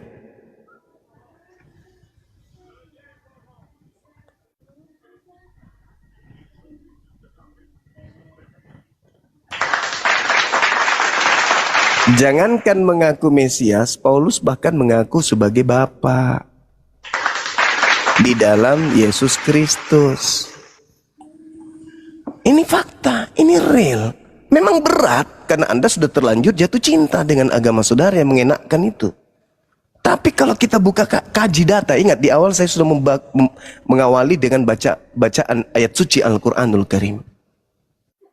Bahwa memang iblis itu menjadi pemimpin bagi orang-orang kafir. Dan Yesus mengatakan iblis datang menyesatkan memakai nama dia. Di luar dari 12 murid yang ada di Bukit Zaitun, atau di luar dari murid-murid yang ada di Bukit Zaitun, Paulus mengaku enggak Paulus ini bertemu dengan Mesias? Mengaku. Mengaku enggak yang datang kepada Paulus itu ngaku Mesias? Ya, akulah Yesus yang kau aniaya. Ngaku kan? Ngaku. Berarti yang datang kepada Paulus ini adalah penyesat. Dan Paulus percaya. Kenapa Paulus percaya? Karena Paulus bukan masuk dalam kategori murid. Oke, sorry Pak. Saya supaya jangan banyak, mohon maaf Pak, bukan mau motong, tapi supaya banyak. Panjang jadi lupa saya. Jadi begini Pak, ayat yang kelima itu tadi dasar pijakan Bapak untuk membuat tema ini, itu kan sudah tafsiran bebas dan tidak lagi sesuai teks. Di situ saya baca ulang. Sebab banyak orang akan datang dengan memakai namaku dan berkata, akulah Mesias. Dan mereka akan menyesatkan banyak orang. Nah, Paulus sekali lagi tidak ada di kategori itu. Nah, kalau Bapak bilang, oh karena mengaku ada tadi pernyataan Bapak yang tidak pas. Bapak bilang begini, bahwa yang mengatakan Yesus Mesias itu juga nabi palsu. Nah, di mana ayatnya itu? Oke, gitu baik. Kan? Begini saudara, dengarkan saya dulu. Gini, ada dua, di luar daripada tragedi di Bukit Zaitun itu ada dua pelaku. Yang pertama yang datang kepada Paulus itu pelaku. Akulah Yesus yang kau aniaya. Pelaku. Boleh dikatakan dialah yang menyesatkan banyak orang. Masuk kategori itu enggak? Masuk. Pelaku kedua Paulus menyesatkan banyak orang. Dengan memakai nama siapa? Nama Yesus Kristus. Termasuk enggak? Termasuk. Dua-duanya termasuk. Oknum yang datang kepada Paulus termasuk, Paulus pun termasuk. Mari kita kaji. Makhluk yang datang kepada Paulus mengaku Yesus ini, apakah itu anak Maria? Bukan. Apa buktinya? Kita lihat di dalam Ibrani 9 nomor 28. Demikian pula Kristus hanya satu kali saja mengorbankan dirinya untuk menanggung dosa orang banyak. Sesudah itu, Kristus akan menyatakan dirinya sekali lagi. Kapan? Akhir zaman. Nanti ketika mau kiamat. Kalau begitu, siapa yang datang menyatakan diri kepada Paulus? Itu bukti ya. Itu bukti yang pertama. Bukti yang kedua, di dalam Yohanes 16 nomor 7 nomor 8, adalah lebih baik jikalau aku pergi. Sebab kalau aku tidak pergi, maka roh kebenaran itu tidak akan datang. Berarti Yesus harus pergi. Setelah Yesus pergi, yang datang siapa? Roh kebenaran. Yang datang kepada Paulus siapa? Roh kebenaran atau ngaku Yesus? Ngaku Yesus. Dua bukti akurat. Yang ketiga, waspadalah kepada penyesat yang datang kepadamu memakai namaku dan berkata, akulah Kristus. Tergenapi enggak? Tergenapi, akulah Kristus yang kau aniaya. 3. Yang keempat, di dalam Matius 24 nomor 23 nomor 24, Kristus palsu akan datang melakukan tanda yang dahsyat dan mujizat-mujizat sekiranya menyesatkan orang-orang pilihan juga. Kristus palsu akan datang melakukan tanda yang dahsyat. Dahsyat enggak ketika dia datang hanya berupa cahaya dan suara? Akulah Yesus yang kau aniaya. 4 poin ini tergenapi oleh oknum yang datang kepada Paulus. Sekarang kita bahas Paulus. Benarkah Paulus ini adalah korban yang juga penyesat? korban dari penyesat yang datang kepadanya sehingga dia juga menyesatkan orang lain. Kita lihat di dalam catatan muridnya, Kisah Para Rasul 9 nomor 22. Di situ ternyata yang dimaksud Kristus adalah Paulus. 1 Korintus 11 nomor 1 ternyata di situ Paulus mengaku Kristus sesuai dengan original teksnya. Roma 16 nomor 7 ternyata Paulus dengan gamblang dan nyata sekali mengatakan dirinya juga adalah Kristus. Roma 16 nomor 7, Andronikus dan Yunias yang lebih dulu menjadi Kristus sebelum aku.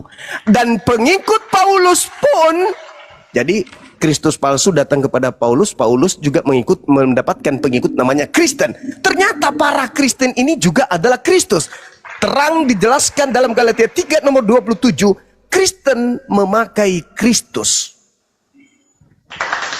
Seorang manusia menggunakan seragam TNI, kalau dia bukan TNI menggunakan seragam TNI, maka dia adalah TNI palsu. Seorang Kristen yang bukan Kristus memakai Kristus, maka Kristen adalah Kristus palsu. Galatia 3 nomor 27. Itu fakta. Jadi sekali lagi saudara, di luar daripada ke-11 murid yang ada di Bukit Zaitun, pertama adalah makhluk yang datang kepada Paulus, yang kedua adalah Paulus, yang ketiga adalah semua Kristen yang ada di atas muka bumi ini tidak duduk di Bukit Zaitun pada saat itu. Tetapi mereka memakai nama Kristus untuk menyesatkan orang-orang di luar daripada mereka, termasuk anak-anak mereka yang baru lahir, mereka sesatkan dengan membawa mereka ke gereja menyembah kepada Kristus. Sekira begitu? Silakan bantah fakta yang saya sajikan ini. Silakan. Baik. Oke, sekarang Bapak mulai balik. Tadi hanya Paulus, sekarang Yesus pun dianggap sebagai makhluk. Ini ya, yang sebagai penyesat, yang mengaku Kristus. Lalu Bapak bertolak dari pernyataan bahwa Yesus sudah bilang bahwa dia pergi dan tidak akan datang. Oke. Nah, Bapak gagal untuk memahami istilah-istilah datang, ya. Jadi kata datang itu, misalnya kata datang bisa juga mau mengacu itu parousia, ya, parousia kedatangan yang kedua itu, yaitu menyatakan diri secara badania. Nah, tetapi ada juga kata datang. Nah, kata datang di situ bahwa dia akan datang, ya, bukan secara parousia, bukan secara daging. Nah, kalau Bapak melihat di dalam Injil Yohanes pasal yang ke-14, itu pun disebutkan bahwa dia, karena Bapak tadi kutip di situ ya, di dalam Yohanes pasal 14 bahwa memang mengatakan dia akan pergi kepada Bapa. Tapi saya baca bagian penggalan kalimat juga di situ yang harus Bapak pahami ya. Ayat 18, aku tidak akan meninggalkan kamu sebagai yatim piatu. Aku datang kembali kepadamu. Nah, itu pun ada pernyataan ternyata Yesus akan datang. Jadi artinya tidak mutlak pernyataan Bapak bahwa kalau dia sudah naik, kalau dia sudah tidak ada di bumi, kalau dia muncul lagi berarti itu bukan lagi Yesus yang sesungguhnya. Justru itu salah. Nah ya, nah lagi apa yang dilukiskan dengan indah oleh Lukas dalam perjumpaan Paulus dengan Yesus itu, sekali lagi Anda yang membantah. Tetapi saksi-saksi Kristus, orang-orang yang ada pada waktu itu, bahkan orang-orang yang sangat-sangat percaya, bahkan orang-orang yang sangat rohani, pun tidak membantah itu. Tetapi kalau Anda membantah itu Anda sendiri. Saya tidak bisa salahkan, tapi itu adalah Bapak sendiri, ya. Jadi kalau Yesus dan Paulus adalah sebagai Mesias palsu, itu semua kalimat Anda. Tapi sayangnya Pak, Bapak untuk membangun dalil itu, Bapak menggunakan Alkitab. Padahal Alkitab tidak bicara begitu. Justru dengan tegas mengatakan Yesus adalah Mesias, Paulus bukan Mesias. Itu sangat jelas. Kalau Bapak membadalkan itu, Bapak memutarbalikan Alkitab. Kemudian orang Kristen Bapak sebutkan juga sebagai Kristus-Kristus. Monggo Pak, buka di layar ini, kalau tidak cukup bahasa Indonesia, buka aja bahasa aslinya. Apakah betul bahwa Paulus atau orang-orang Kristen secara kaidah penggunaan bahasa Yunani yang benar dan yang baik, apakah betul orang Kristen atau Paulus pernah mengaku sebagai Mesias atau Kristus? Coba buka aja. Jika tidak ada lagi, berarti Pak Zuma, Bang Zuma hanya ngarang terus. Semua tadi saya sudah bantah. Oke, makasih. Oke. Silakan, ada yang bisa buka kamera?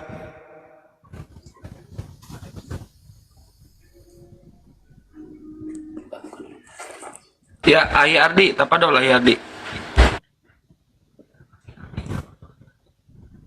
Tolong dibuka 1 Korintus 12 nomor 27.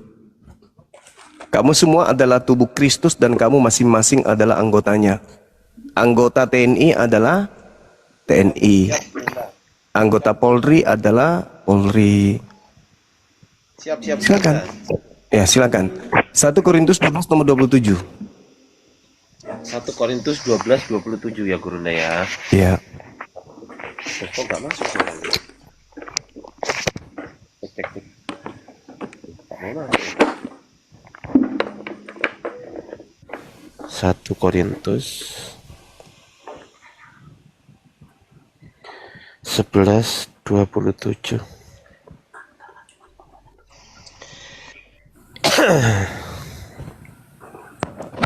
Jadi barang siapa dengan cara yang tidak layak makan roti atau minum cawan Tuhan, ia berdosa terhadap tubuh dan darah Tuhan. Ini Gurunda.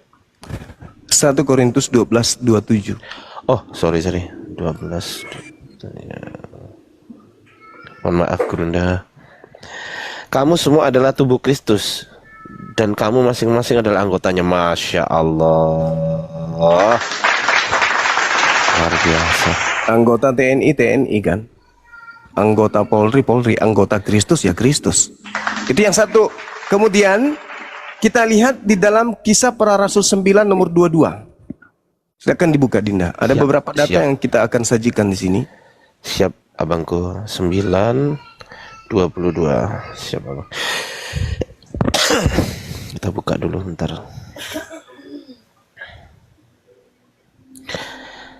Akan tetapi Saulus semakin besar pengaruhnya dan ia membingungkan orang-orang Yahudi yang tinggal di Damsyik karena ia membuktikan bahwa Yesus adalah Mesias. Nah, coba original teksnya ada nggak kata Yesus di situ? Oke, kita cek original teksnya Gurunda sebentar ya.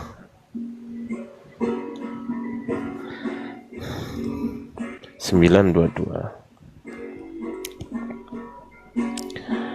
Ini ya. Saulos di Malon ini Duma Moto Kai Suni Sunen Yudayos Tous Katoi Kauntas Hen Damaskus maksudnya ya. Damsyik itu ya Gunda ya. Iya. Sumbibason Hoti Autos Estin Ho Christos. Ada nggak Yesus? Nggak ada. Nggak ada. Keren. Wah ini save dulu bentar. Keren. Masya Allah.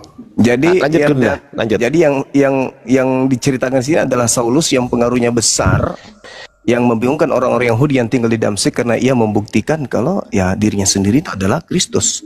Silakan Anda buka data 1 Korintus 11 nomor 1. Siap Gurunda. Siapa noise ini? Kang, noise Kang. 1 Korintus 11 nomor 1. 11 nomor 1. Siap abangku. Original teksnya atau terjemahnya Gurunda? Iya, nanti masuk ke original teksnya. Siap abangku. Jadilah pengikutku sama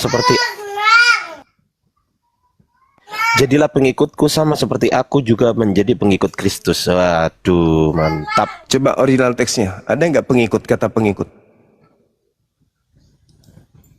Pengikut. Nggak ada, yang ada Kristus. Nggak ada Kristus. Nggak ada pengikut. Jadi Nggak ada nih ya. terjemahannya sebenarnya kalau tidak dipelintir sama lai itu apa?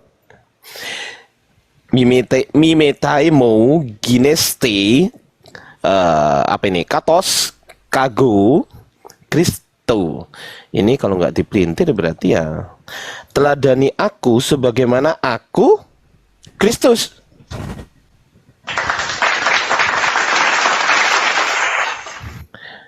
Iya juga. Roma 16 nomor 7. Oh iya benar-benar. Sebentar. Ini Gurunda. Ini betul ini. Ini Kristus betul. Gurunda benar. Karena bukan Kristianos ya Gurunda. Kalau Iya. Kristianos baru pengikut ya. Pengikut. Pengikut. Ini bukan Kristianos ini teman-teman. Wah. Udah dapet tembakan baru. Sip. Ya lanjut Gurunda. Apa? Roma 16 nomor 7. Roma 16 nomor 7. Salam kepada Andronikus dan Yunias, saudara-saudaraku. Mohon maaf batuk Gurunda.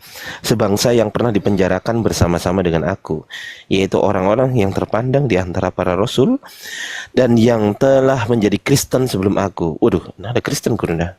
Ya, Kristen itu original teksnya apa di situ? Dalam menjadi Wah, Kristus. Jadi terjemahan yang sebenarnya apa? Sebelum dipelintir sama Lai. Ya Kristus, Mesias. Terjemahan lengkapnya? Salam kepada Andronikus dan Yunias, saudara-saudara. Sebangsa yang pernah dipenjarakan bersama-sama dengan aku, yaitu orang-orang yang terpandang di antara para rasul dan yang telah menjadi Mesias sebelum aku. Kristus. Menjadi Kristus. Bukan Kristen ya. Kristus ini. Ini original teksnya di sini menggunakan omega, teman-teman. Jadi ini nomina sakranya menggunakan omega. Kristo, bukan Kristianos. Lanjut Gurunda. Kita lihat yang terakhir Galatia 3 nomor 27. 86 abangku. Tapi mohon maaf. Agak batuk Gurunda. Galatia apa-apa. berapa Gurunda? 3 nomor Galatia 27. 3 nomor 27. Karena kamu semua yang dibaptis dalam Kristus telah mengenakan Kristus. Kalau orang menggunakan seragam polisi, polisi enggak? Polisi. Tapi kalau dia ternyata bukan polisi tapi menggunakan seragamnya, Berarti polisi polisi enggak? abal-abal. Nah, gadungan berarti. Kandungan. Kamu semua yang sudah dibaptis dalam Kristus telah mengenakan Kristus. Benar enggak orang-orang Kristen ini Kristus? Berdasarkan Iya juga dalil, ya. iya. Wih, iya ya Gurunda. Kok bisa nemu ya Gurunda ini? Lanjut, Berdasarkan Gurunda, dalil, iya. Tapi faktanya, apakah betul Kristen pemakan babi ini adalah Kristus, Mesias? Ya bukan, berarti Kristen adalah Mesias palsu. Mereka akan menyesatkan banyak orang. Itu saudara. Jadi kita bernarasi itu bukan asal-asal karena kebencian, enggak. Karena kita sayang malah.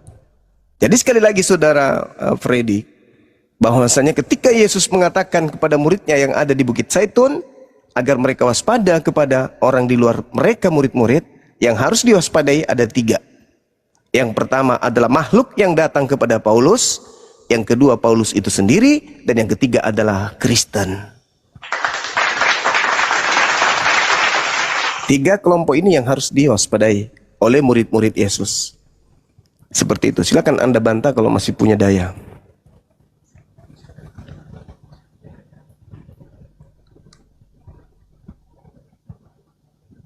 Oke, baik. Pertama, ayat yang Bapak baca di pertama soal konsep tubuh Kristus, ya. Itu bukan Kristus, tapi konsep tubuh Kristus.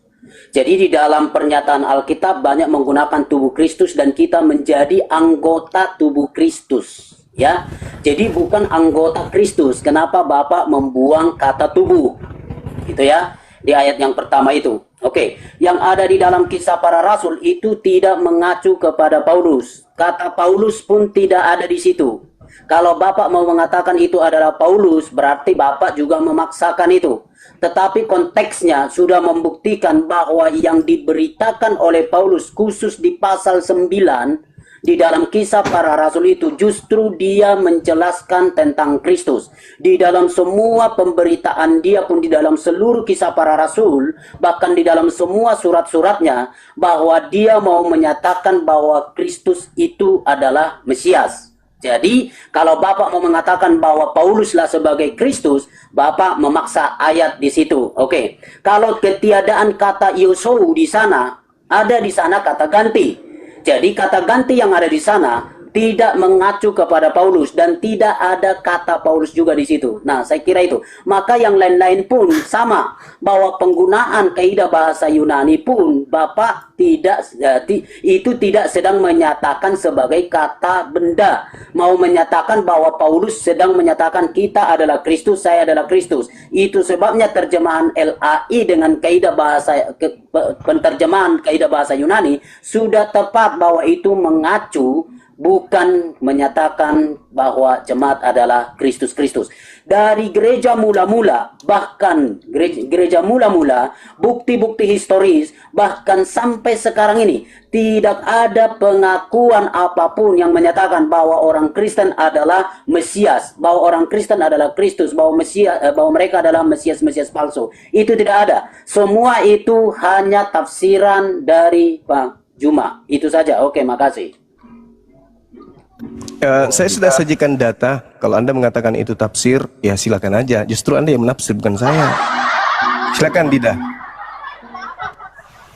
Gurunda, saya nggak terima Siap. ketika Gurunda dituduh tadi mengatakan itu bukan mengacu kepada apa namanya Paulus, Gurunda.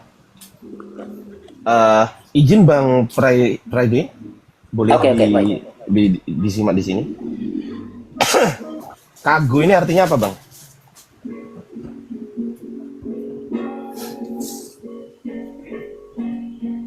Bang? Baik, ya, abang aja, bilang aja. Kago itu apa? Ya saya tanya ini. Oh, Anda menafsirkan, Anda mendalilkan kata Kok kago menafsir? itu nggak tahu. Saya bertanya, kago ini artinya apa? Lalu Anda kalau mau menyatakan sesuatu, Ya udah nggak ngerti, ya udah Ada, kago ini, kago apa? ya udah Anda nggak Kan di ngerti, situ udah. kan ada, Pak.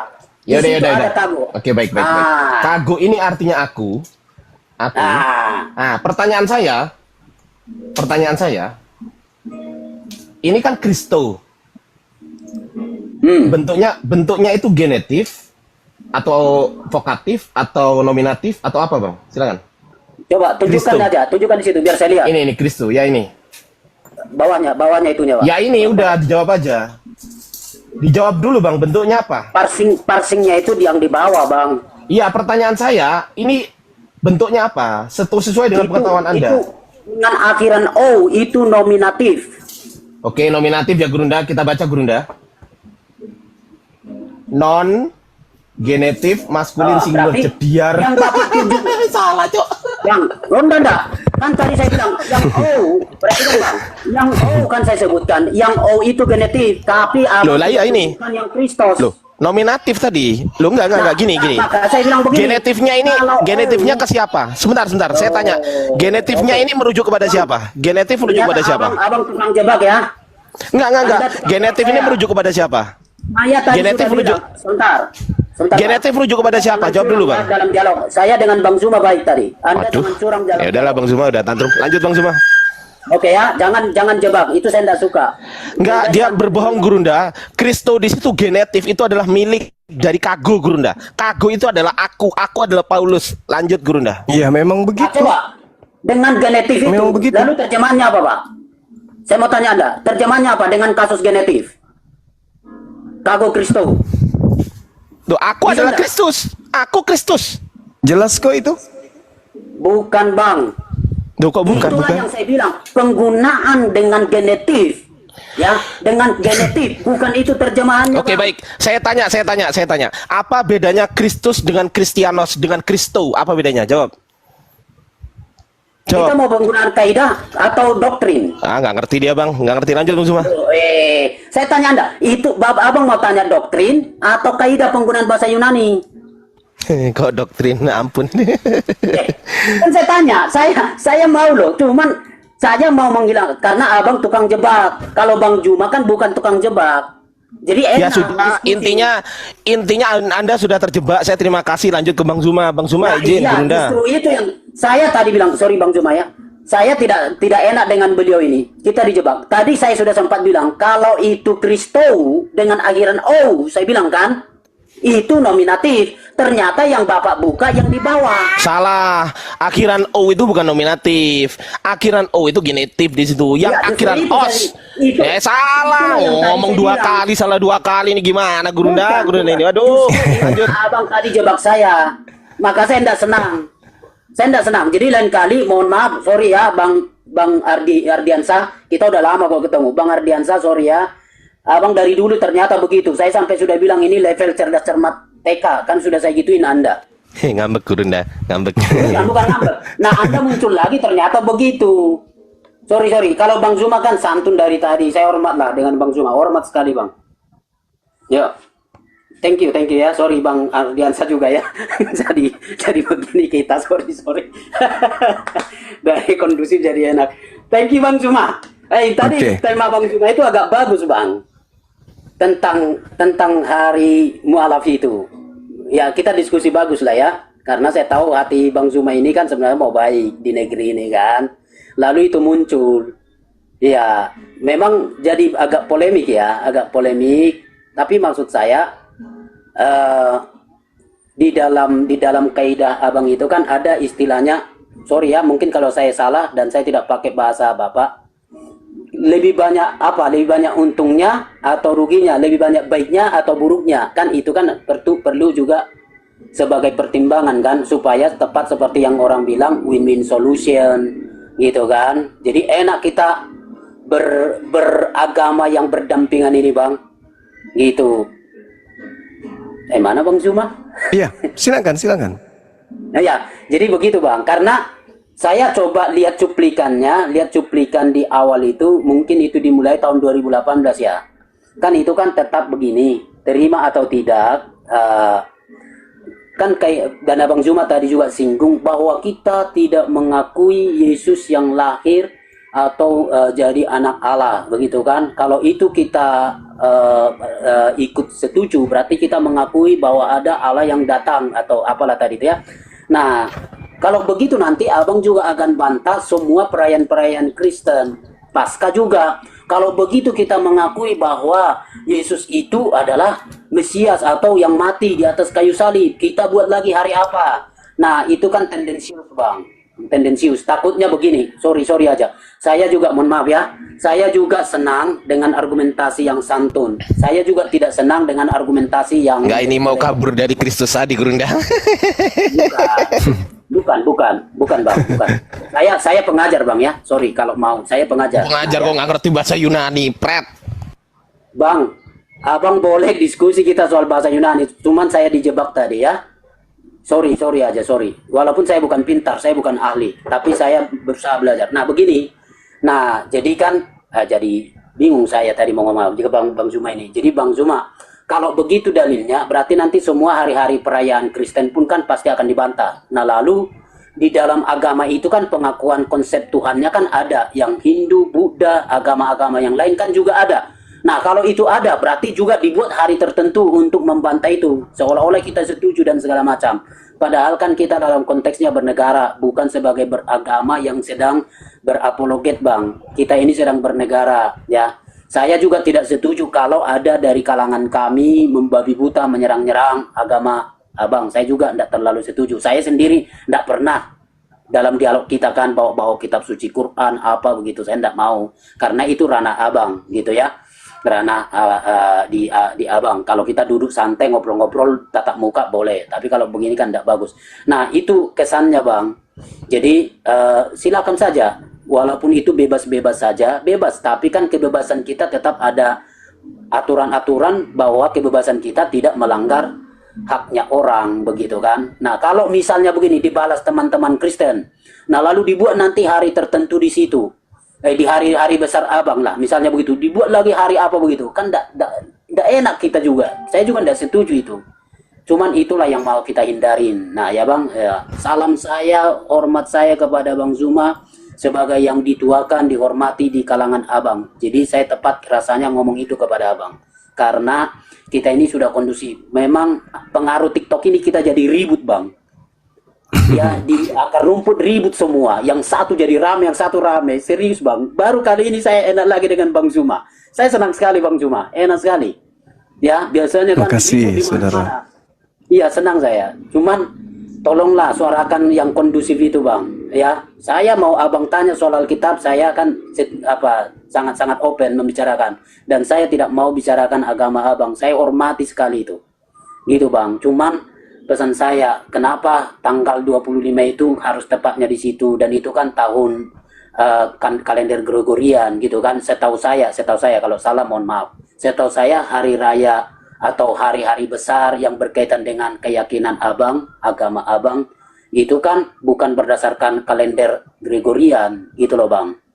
Gitu kan. Jadi kami sangat hormatlah di perayaan Abang. Kami tidak mau ganggu itu. Nah, demikianlah maksud saya, kenapa harus begitu. Dan karena Abang sebagai yang ditokohkan, sebagai ini, ya menurut saya Bang, dipikirkan lagi lebih baik. Banyak ininya apa? Lebih baik banyak baiknya atau buruknya? Kan kita sedang menjaga negara kita ini, Bang. Thank you, Bang ya. Makasih, Bang. Tadi saya sempat dengar paparan Abang. Oke, Ya. makasih saudara Freddy. Jadi gini, itu tidak akan pernah muncul hari-hari perayaan Kristen akan dihidupkan juga perayaan dari kami. Itu tidak ada. Kenapa hanya ada tanggal 25 Desember ini? Karena tanggal 20 Desember itu dipercayai sebagai hari lahirnya Allah menjadi manusia, atau Allah memiliki anak. Kecuali orang Kristen ingin jujur mengakui bahwa yang menjadi Yesus itu adalah dewanya orang Roma. Oke, selesai. Selesai. Kita cabut hari mu'allaf itu. Kalau orang Kristen mengakui bahwa lahirnya Yesus di tanggal 25 Desember adalah lahirnya dewa matahari atau dewa orang Athena, aman berarti. Tapi selama mengatakan Yesus anak Allah atau Yesus anak Allah, maka selama itu juga tanggal 25 Desember kami akan putuskan sebagai hari mu'allaf sedunia. Itu kok masalahnya, bukan masalah yang lain. Kenapa bisa demikian? Karena kami didasari dalil. Laqad ji'tum syai'an idda. Sungguh kamu telah membawa sesuatu yang sangat mungkar. Takadus samawati yatafattarna minhu wa tansakkul ardu wa takhirrul jibalu hadda. Hampir saja langit pecah, bumi terbelah, gunung-gunung runtuh karena ucapan itu. Anda'au lirrahman walada. Karena mereka menganggap Allah yang Maha Pengasih mempunyai anak. Wa ma yambaghi lirrahmani ayyattakhiza walada. Dan tidak mungkin bagi Allah yang Maha Pengasih mempunyai anak. In kullu man fis samawati wal ardi illa atir rahmani abda. Tidak ada seorang pun di langit dan di bumi melainkan akan datang kepada Allah yang Maha Pengasih sebagai hamba. Itu fakta. Jadi kalau dikatakan bahwasanya dewa matahari turun ke bumi jadi manusia, silakan. Tapi kan faktanya enggak. Yang kalian sebut sebagai anak Allah itu Yesus adalah anak pencipta langit dan bumi, yang Rahman, yang Maha Pengasih lagi Maha Penyayang ini. Maka kami mencoba untuk menutupi kemurkaan Allah dengan kami mengatakan merayu Allah. Tanggal 20 Desember bukan kelahiran anakmu ya Rabb, tetapi hari lahirnya hamba-hambamu yang ingin kemudian kembali kepada ridhomu, jalanmu. Itu maksudnya. Bukan untuk membantah Kristen dalam arti kata terjadi sebuah peperangan akidah. Tidak. Dalam arti kata bahwa kalian itu begini. Enggak, silakan tanggal 20 Desember kalian peringati. Tetapi izinkan kami merayu pencipta langit dan bumi yang Anda katakan mempunyai anak dengan mengatakan tidak. Bukanlah lahirnya anak Tuhan tanggal 25 itu, tetapi lahirnya para mu'allaf yang tadinya tidak menggunakan akal menuju kepada makhluk yang berakal. Sederhana kok itu. Kami merayakan, Anda merayakan lahirnya Tuhan kalian, kami merayakan lahirnya saudara-saudara kami. Apakah saling mengganggu? Tidak. Apakah kemudian yang merayakan kemudian Natal mengganggu kami? Tidak. Apakah kemudian kami mengganggu yang merayakan Natal? Juga tidak. Sama-sama hari itu kita bahagia. Orang Kristen bahagia karena menganggap Tuhannya lahir. Kami umat Islam bahagia karena menganggap bahwa itu adalah hari kelahiran saudara-saudara kami yang tadinya kufur, kemudian menjadi beriman sama seperti kami. Bagus gitu? Ya bagus. Sama-sama kita bahagia. Cuman perayaannya berbeda dan kita tidak saling mengganggu. Dengan demikian tak perlu lagi gereja diamankan oleh orang-orang Islam. Hari Natal gereja diamankan oleh umat Islam. Ngapain? Lawan umat Islam semuanya sudah sibuk merayakan hari mu'alaf. Kalau ada peledakan gereja bukan umat Islam lagi yang tertuduh, karena seluruh umat Islam sudah ada di masjid merayakan kemudian hari mu'alafnya. Jangan-jangan mereka sendiri yang meledakkan tempat ibadah mereka sendiri untuk memframing orang Islam. Kalau sekarang kan masih bisa tuh, karena umat Islam pada tanggal 25 Desember tidak ngapa-ngapain. Tapi kalau seluruh umat Islam pada hari 25 Desember mereka kemudian terdata di masjid datang merayakan hari mu'alaf, dan terjadi sesuatu yang tidak diinginkan di rumah ibadahnya orang Kristen, maka tidak bisa lagi dituduh umat Islam. Kenapa? Karena umat Islam sedang merayakan hari bahagia saudara-saudaranya yang mu'alaf. Begitu saudara. Lain cerita kalau kami merayakan tanggal 20 Desember dengan merusak gereja, dengan merusak ibadah kalian, dengan datang ke tempat kalian merusak acara kalian, ya itu nggak boleh. Saya orang pertama yang melarang. Jangankan seperti itu, Bung. Orang Islam yang menginjak kitab sucinya orang Kristen, satu-satunya manusia di Indonesia yang melayangkan surat pengutukan keras terhadap pelaku hanya Bang Zuma. Tidak ada orang Kristen yang mengutuk kemudian dengan melayangkan surat. Cuman Bang Zuma yang melayangkan surat. Mengutuk keras tindakan oknum yang menginjak kitab suci orang Kristen. Saya lah orangnya. Apalagi sampai mengganggu rumah ibadah. Gak boleh. Saya orang Islam. Saya Bang Zuma akan memimpin kemudian pasukan saya untuk menghalau orang-orang yang membantai atau mengganggu orang Kristen yang sedang beribadah. Saya lah orangnya. Camkan perkataan saya ini. Saya pertaruhkan nyawa saya untuk kemudian menghalau orang-orang yang ingin merusak orang Kristen yang lagi beribadah di gereja. Saya orangnya.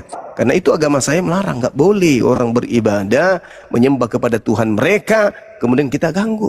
Kecuali satu, dalam keadaan peperangan. Itu pun diatur dalam Islam.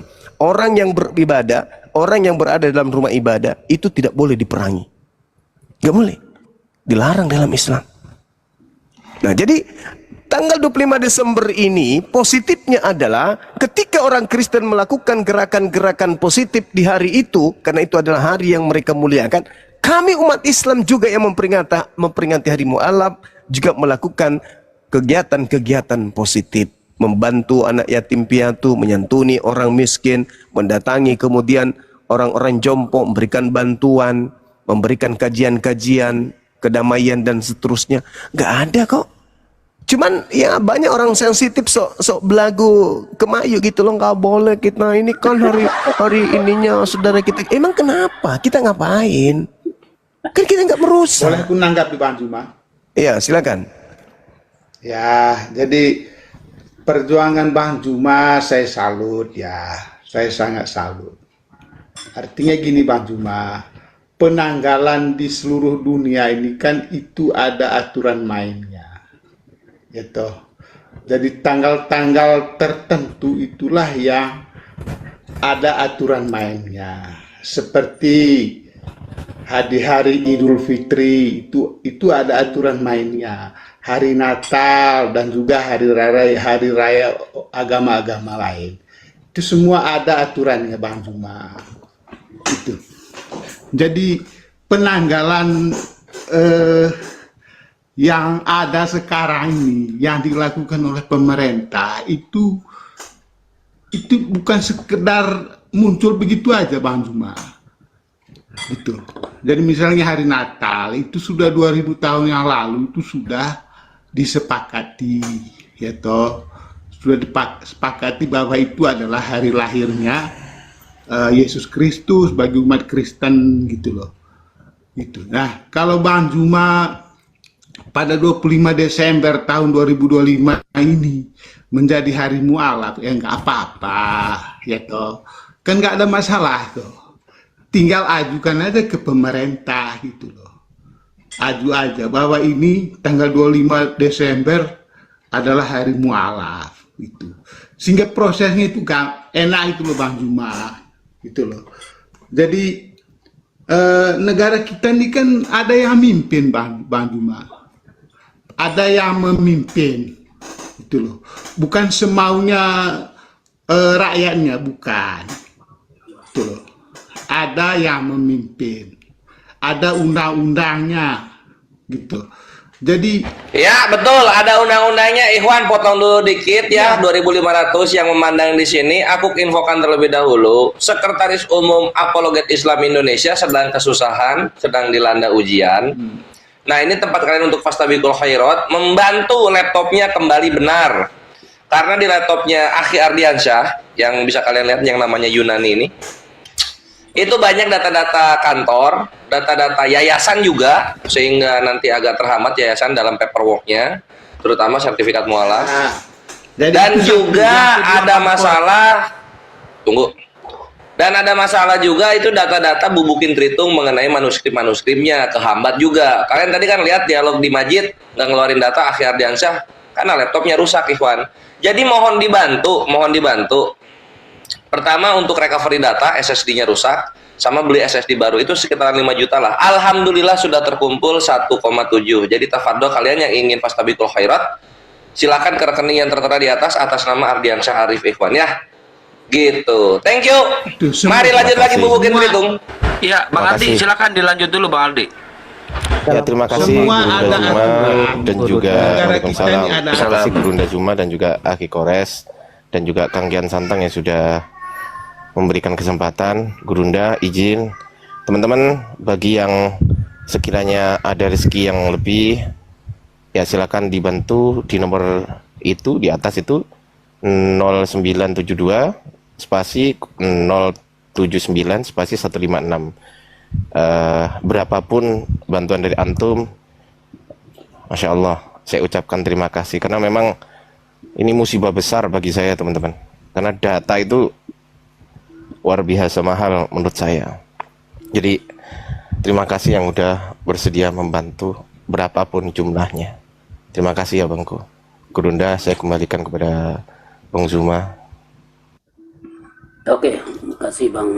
Iya, Bang Zuma, lanjut dari ngobrol-ngobrol santai kita itu. Iya, sebenarnya yang Abang paparkan itu sangat-sangat diterima akal.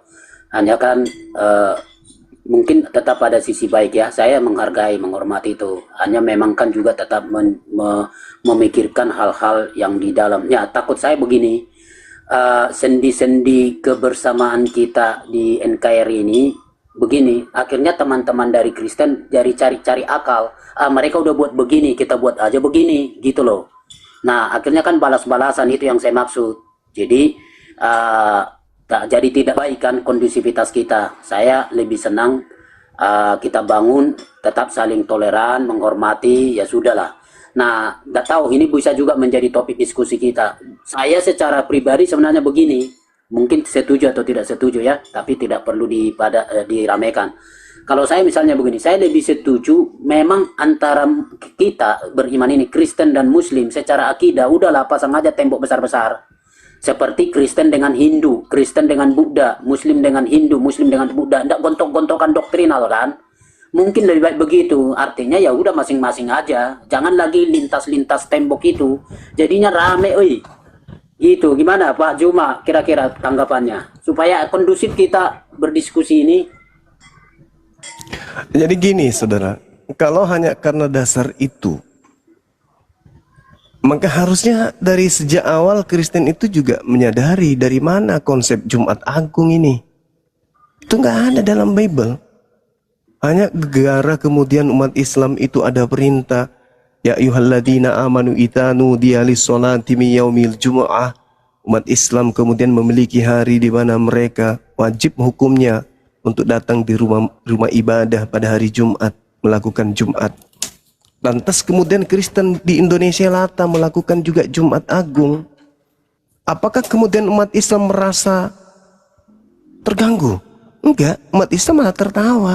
Dasar agama ikut-ikutan. Kan begitu. Nah, sama seperti 25 Desember ini, Bung. Kalau kita melihat, itu kan ajaran sinkretisme. Tidak ada dasarnya. Para pemimpin gereja kemudian kenapa memilih tanggal 25 Desember ini? Itu untuk menggantikan perayaan pagan milik orang Roma Yunani, di mana mereka percaya kepada terang dunia, yaitu putra dewa matahari.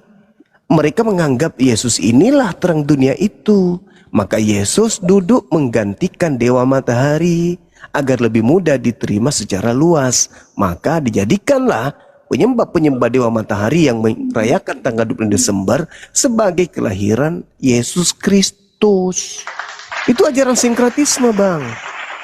Kristen juga harus sadari itu, bahwa Yesus yang orang Yahudi tidak lahir tanggal itu. Itu adalah kelahiran dewa matahari.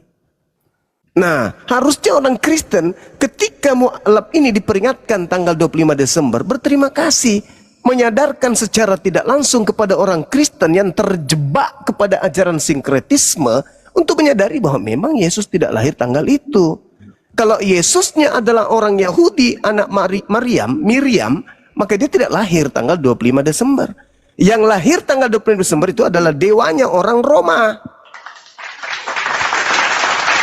Dengan demikian, sekali lagi, Islam datang melakukan satu pembaharuan, menyadarkan orang-orang Kristen untuk tidak melakukan perayaan yang tidak ada hubungannya dengan Yesus Kristus. Tanggal 25 Desember itu kan pasti pagan Romawi. Teori kematian dan kelahiran Yesus itu tidak ada dasarnya. Tanggal 25 Desember, nggak ada. Hanya penyatuan konsep dari ajarannya orang Yahudi dengan ajaran orang Roma Yunani. Maka lahirlah yang tadinya ajaran Dewa Matahari diperingati tanggal 20 Desember yang adalah terang dunia.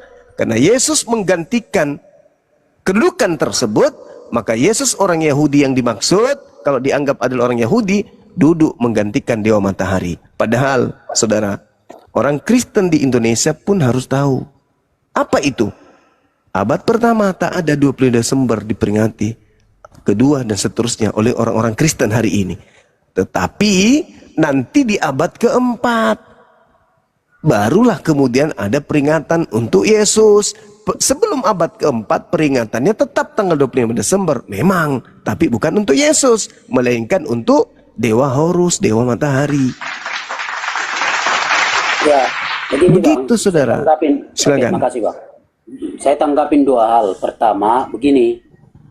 Itulah tadi yang saya katakan. Sama dengan ini, kita contoh ya, contoh. Ketika agama Buddha mau membuat perayaan ini dan itu, ngapain kita komentarin? Emang itu urusan kita, itu kan agama dia. Mau gimana pun itu urusan dia. Nah, itu kan. Nah, jadi akhirnya kita saling menghormati. Nah, maksud saya seperti itulah kita ini duduk bersama, bersaudara ini, Muslim dengan Kristen. Mau apapun perayaan abang, ngapain saya komentarin? Demikian juga kami. Ngapain abang komentarin gitu kan? Ya kami secara agama kami. Abang agamanya agama abang gitu loh. Nah, jadi tidak usah ada saling merasa tergesek gitu maksud saya. Nah, kedua walaupun tidak malam ini, saya pikir kita sudah agak lelah mulai dari seberang tadi sebelah di grup sebelah. Jadi gini, bukan tidak bisa dibuktikan bahwa Yesus lahir tanggal 25 Desember. Ya kalau mau kita buka nanti room kapan. Nah, bisa dibuktikan, bisa gitu loh. Mau kita buka argumentasi sejarah boleh, mau argumentasi biblikal Alkitab boleh gitu loh. Jadi tidak naif kami melakukan itu. Nah, cuman bukan malam ini. Abang tanya pun saya tidak akan jawab sekarang, agak lelah. Nah, jadi maksud saya gini, Bang. Mau apapun yang dilakukan oleh Kristen selama tidak mengganggu akidah abang, atau kami buat sebuah perayaan sebagai untuk mengganggu akidah abang, saya kira harusnya kita monggo-monggo aja. Tapi kalau saya buat perayaan, Bang, saya buat perayaan tapi itu adalah sebagai tandingan atau melawan perayaan abang, apa yang abang lakukan, itu saya pikir saya salah. Ini hanya kasus contoh aja, satu contoh. Saya tidak tahu persisnya, cuman kalau salah nanti bisa diingatkan. Apa yang terjadi dulu di Tolikara kan? Di Tolikara di Papua itu, kawan-kawan sedang melakukan salat Idul Fitri. Nah, lalu ada dari oknum kami, gitu kan? Ya akhirnya kan mereka disebut sebagai bersalah karena melakukan semacam ibadah tandingan kan? Nah, saya tidak sedang mempersalahkan apa-apa, tapi itulah dampak kalau buat yang bersinggungan begini. Jadi lebih baik aja masing-masing. Ya, abang mau buat perayaan apapun itu kami tidak udah urusan. Demikian pun kami mau dari mana, dari kaidahnya, doktrinnya segala macam, selama tidak sedang melecehkan, menghina, merendahkan, menyinggung agama abang, mestinya kita juga sama-sama diam bang. Itu saran saya bang. Maka tadi itu saya bilang, mungkin kita satu kali berdialog, membangun, udahlah, yang agama Kristen ya Kristen, yang agama Muslim Muslim, termasuk di dalam akidah. Ya termasuk di dalam akidah ya masing-masing sajalah, gitu kan? Supaya apa? Kita bisa tetap merajut hidup bersama. Gitu bang. Kalau kita mau dialog, jangan dialog kayak TikTok ini jadi rame kemana-mana. Itu kan barbar menurut saya bang. Barbar. Tidak ada akidahnya. Sorry bang ya, mungkin tidak tahu di kalangan abang. Tapi yang saya amati bang, semua mendadak jadi ahli teologi semua. Di kelompok abang pun begitu, di kelompok kami pun begitu. Padahal para pendiri atau para penyiar atau pembawa berita mau penyiar yang membawa Muslim ke Indonesia, Kristen ke Indonesia atau bagaimana lahirnya, kan ada pembinaannya, ada didikannya, bagaimana mengajar tidak pernah diajar, kan begitu. Tapi sekarang kan barbar mendadak jadi ahli semua, akhirnya tidak seragam, ngaco sana ngaco sini begitu loh. Nah kenapa? Karena mungkin ini faktor medsos kita ini, TikTok ini. Jadi itu maksud saya bang. Jadi ayolah kita kondusifkan lagi. Saya justru mengajak abang, menantang abang. Yuk dari kelompok abang dan dari kelompok kami, yuk kita buat kebersamaan, mengkondusifkan bahwa kita adalah saudara. Nah mumpung ada abang di situ komandannya, ayo kita buat supaya kita sama-sama. Mereka yang mengakui sang pencipta, di antara mereka terdapat kaum, terutama kaum muslimin, yang menyatakan bahwa mereka berpegang pada iman Abraham dan bersama kita bersujud menyembah siapa? Jawab teman-teman. Gak mau. Enak ayah nyembah siapa? Bersama kita bersujud menyembah Allah yang tunggal dan maha rahim, yang akan menghakimi manusia pada hari kiamat. Ya. Makanya di dalam TB1 dan TB2 tadi saya kasih lihat lagi, di dalam 1 Korintus 8 ayat yang keempat dikatakan la ilaha illallah, tidak ada ilah selain Allah yang esa. Jelas ya, nyambung ya, nyambung gak teman-teman? Tidak ada ilah selain Allah yang esa. Udah paham psikologi. Ya, mampuslah kalian yang tidak belajar. Ya, kalian sudah tidak sadar digiring menyembah Tuhannya teman-teman Islam. The false God. Bos. Oke, usulan saya begini Pak. Ya. Ini usulan saya Pak kepada Bapak, tolong Pak. Usulan saya begini, saya tetap Ya, benar itu siapa Habib, siapa itu? Boleh dilanjut. usulannya begini ya, Bang Juma. harusnya kalau saya bisa tambahin. Habis ini bang, habis ini. Saya tambahin di sini. Ya Gurunda, gimana Gurunda? Ini saudara Freddy di habis ini baru ditanggapi, diputar lagi. Oke deh. baik. Oh ya, siap Gurunda, siap. Karena saya taruh di depan sini ya mikrofon saya, Gurunda. Lanjut. Oh, baik ya, saya tanggapin begini. Oke lah. Muhammad Rasulullah harusnya begitu. Tanggung udah. Ini tanggung udah. Buat saya tanggung. Bahaya. Lenceng Pak Tom. Ini kayaknya Islamisasi. Mantap. Ya, ini tanggung udah bilang. Oh ya Habib Jafar, keren. Nanti bukan Kristen Semangat, Protestan Habib. lagi, nanti Islam. Oke, baik. Jadi begini Pak. Untuk menyikapi tadi Ya, Gurunda. itu. Ya, Oke ya. kasih. Usul saya begini, untuk isu tadi, kan memang sudah ada upaya-upaya apakah penggunaan kata Allah itu di Kristen itu bagaimana. Menurut saya begini, kalau di ranah akar rumput itu tidak akan selesai. Dunia pertiktokan tidak bisa menyelesaikan itu. Kalau mau begini, mumpung Bang Zuma lagi duduk di sana, atau mungkin menurut saya juga kan Bang Zuma kan dilirik oleh tokoh-tokoh nih. Ya, dilirik oleh tokoh-tokoh, lalu bawalah isu di akar rumput ini, bawa ribut gara-gara itu. Menurut saya, silakanlah dibawa pakar-pakar bahasa, pakar-pakar apapun itu, dari pihak abang, dari pihak Kristen, lalu luruskanlah itu secara baik dan formal gitu loh. Supaya kita tidak gontok-gontokan, karena semua punya jawaban. Akhirnya ribut gitu kan, di kalangan kami begitu, di kalangan abang pun begitu kan. Nah, tak selesai-selesai. Nah, kalau karena itu ranah, menurut saya ranah formal, ranah yang sangat prinsipil, abang kerahkan aja di toko-toko yang memang memadai, mumpuni secara keilmuan untuk membeda itu. Gitu loh. supaya nanti diselesaikan. Kalau kita di bawah ini tidak bisa menyelesaikan itu, ribut gitu kan. Saya oke lah kalau itu tadi ada isu, saya tidak mau kita debat diskusi di situ ya, tapi saya hanya sarankan karena itu adalah ranah yang sangat penting. Udahlah, dibuat aja forum formal dari pihak Bapak, dari pihak kalangan Bapak, dari pihak kalangan kami. Lalu buat simposium membicarakan itu, bedah aja berdasarkan arkeologi, berdasarkan tata bahasa, berdasarkan apa. Akhirnya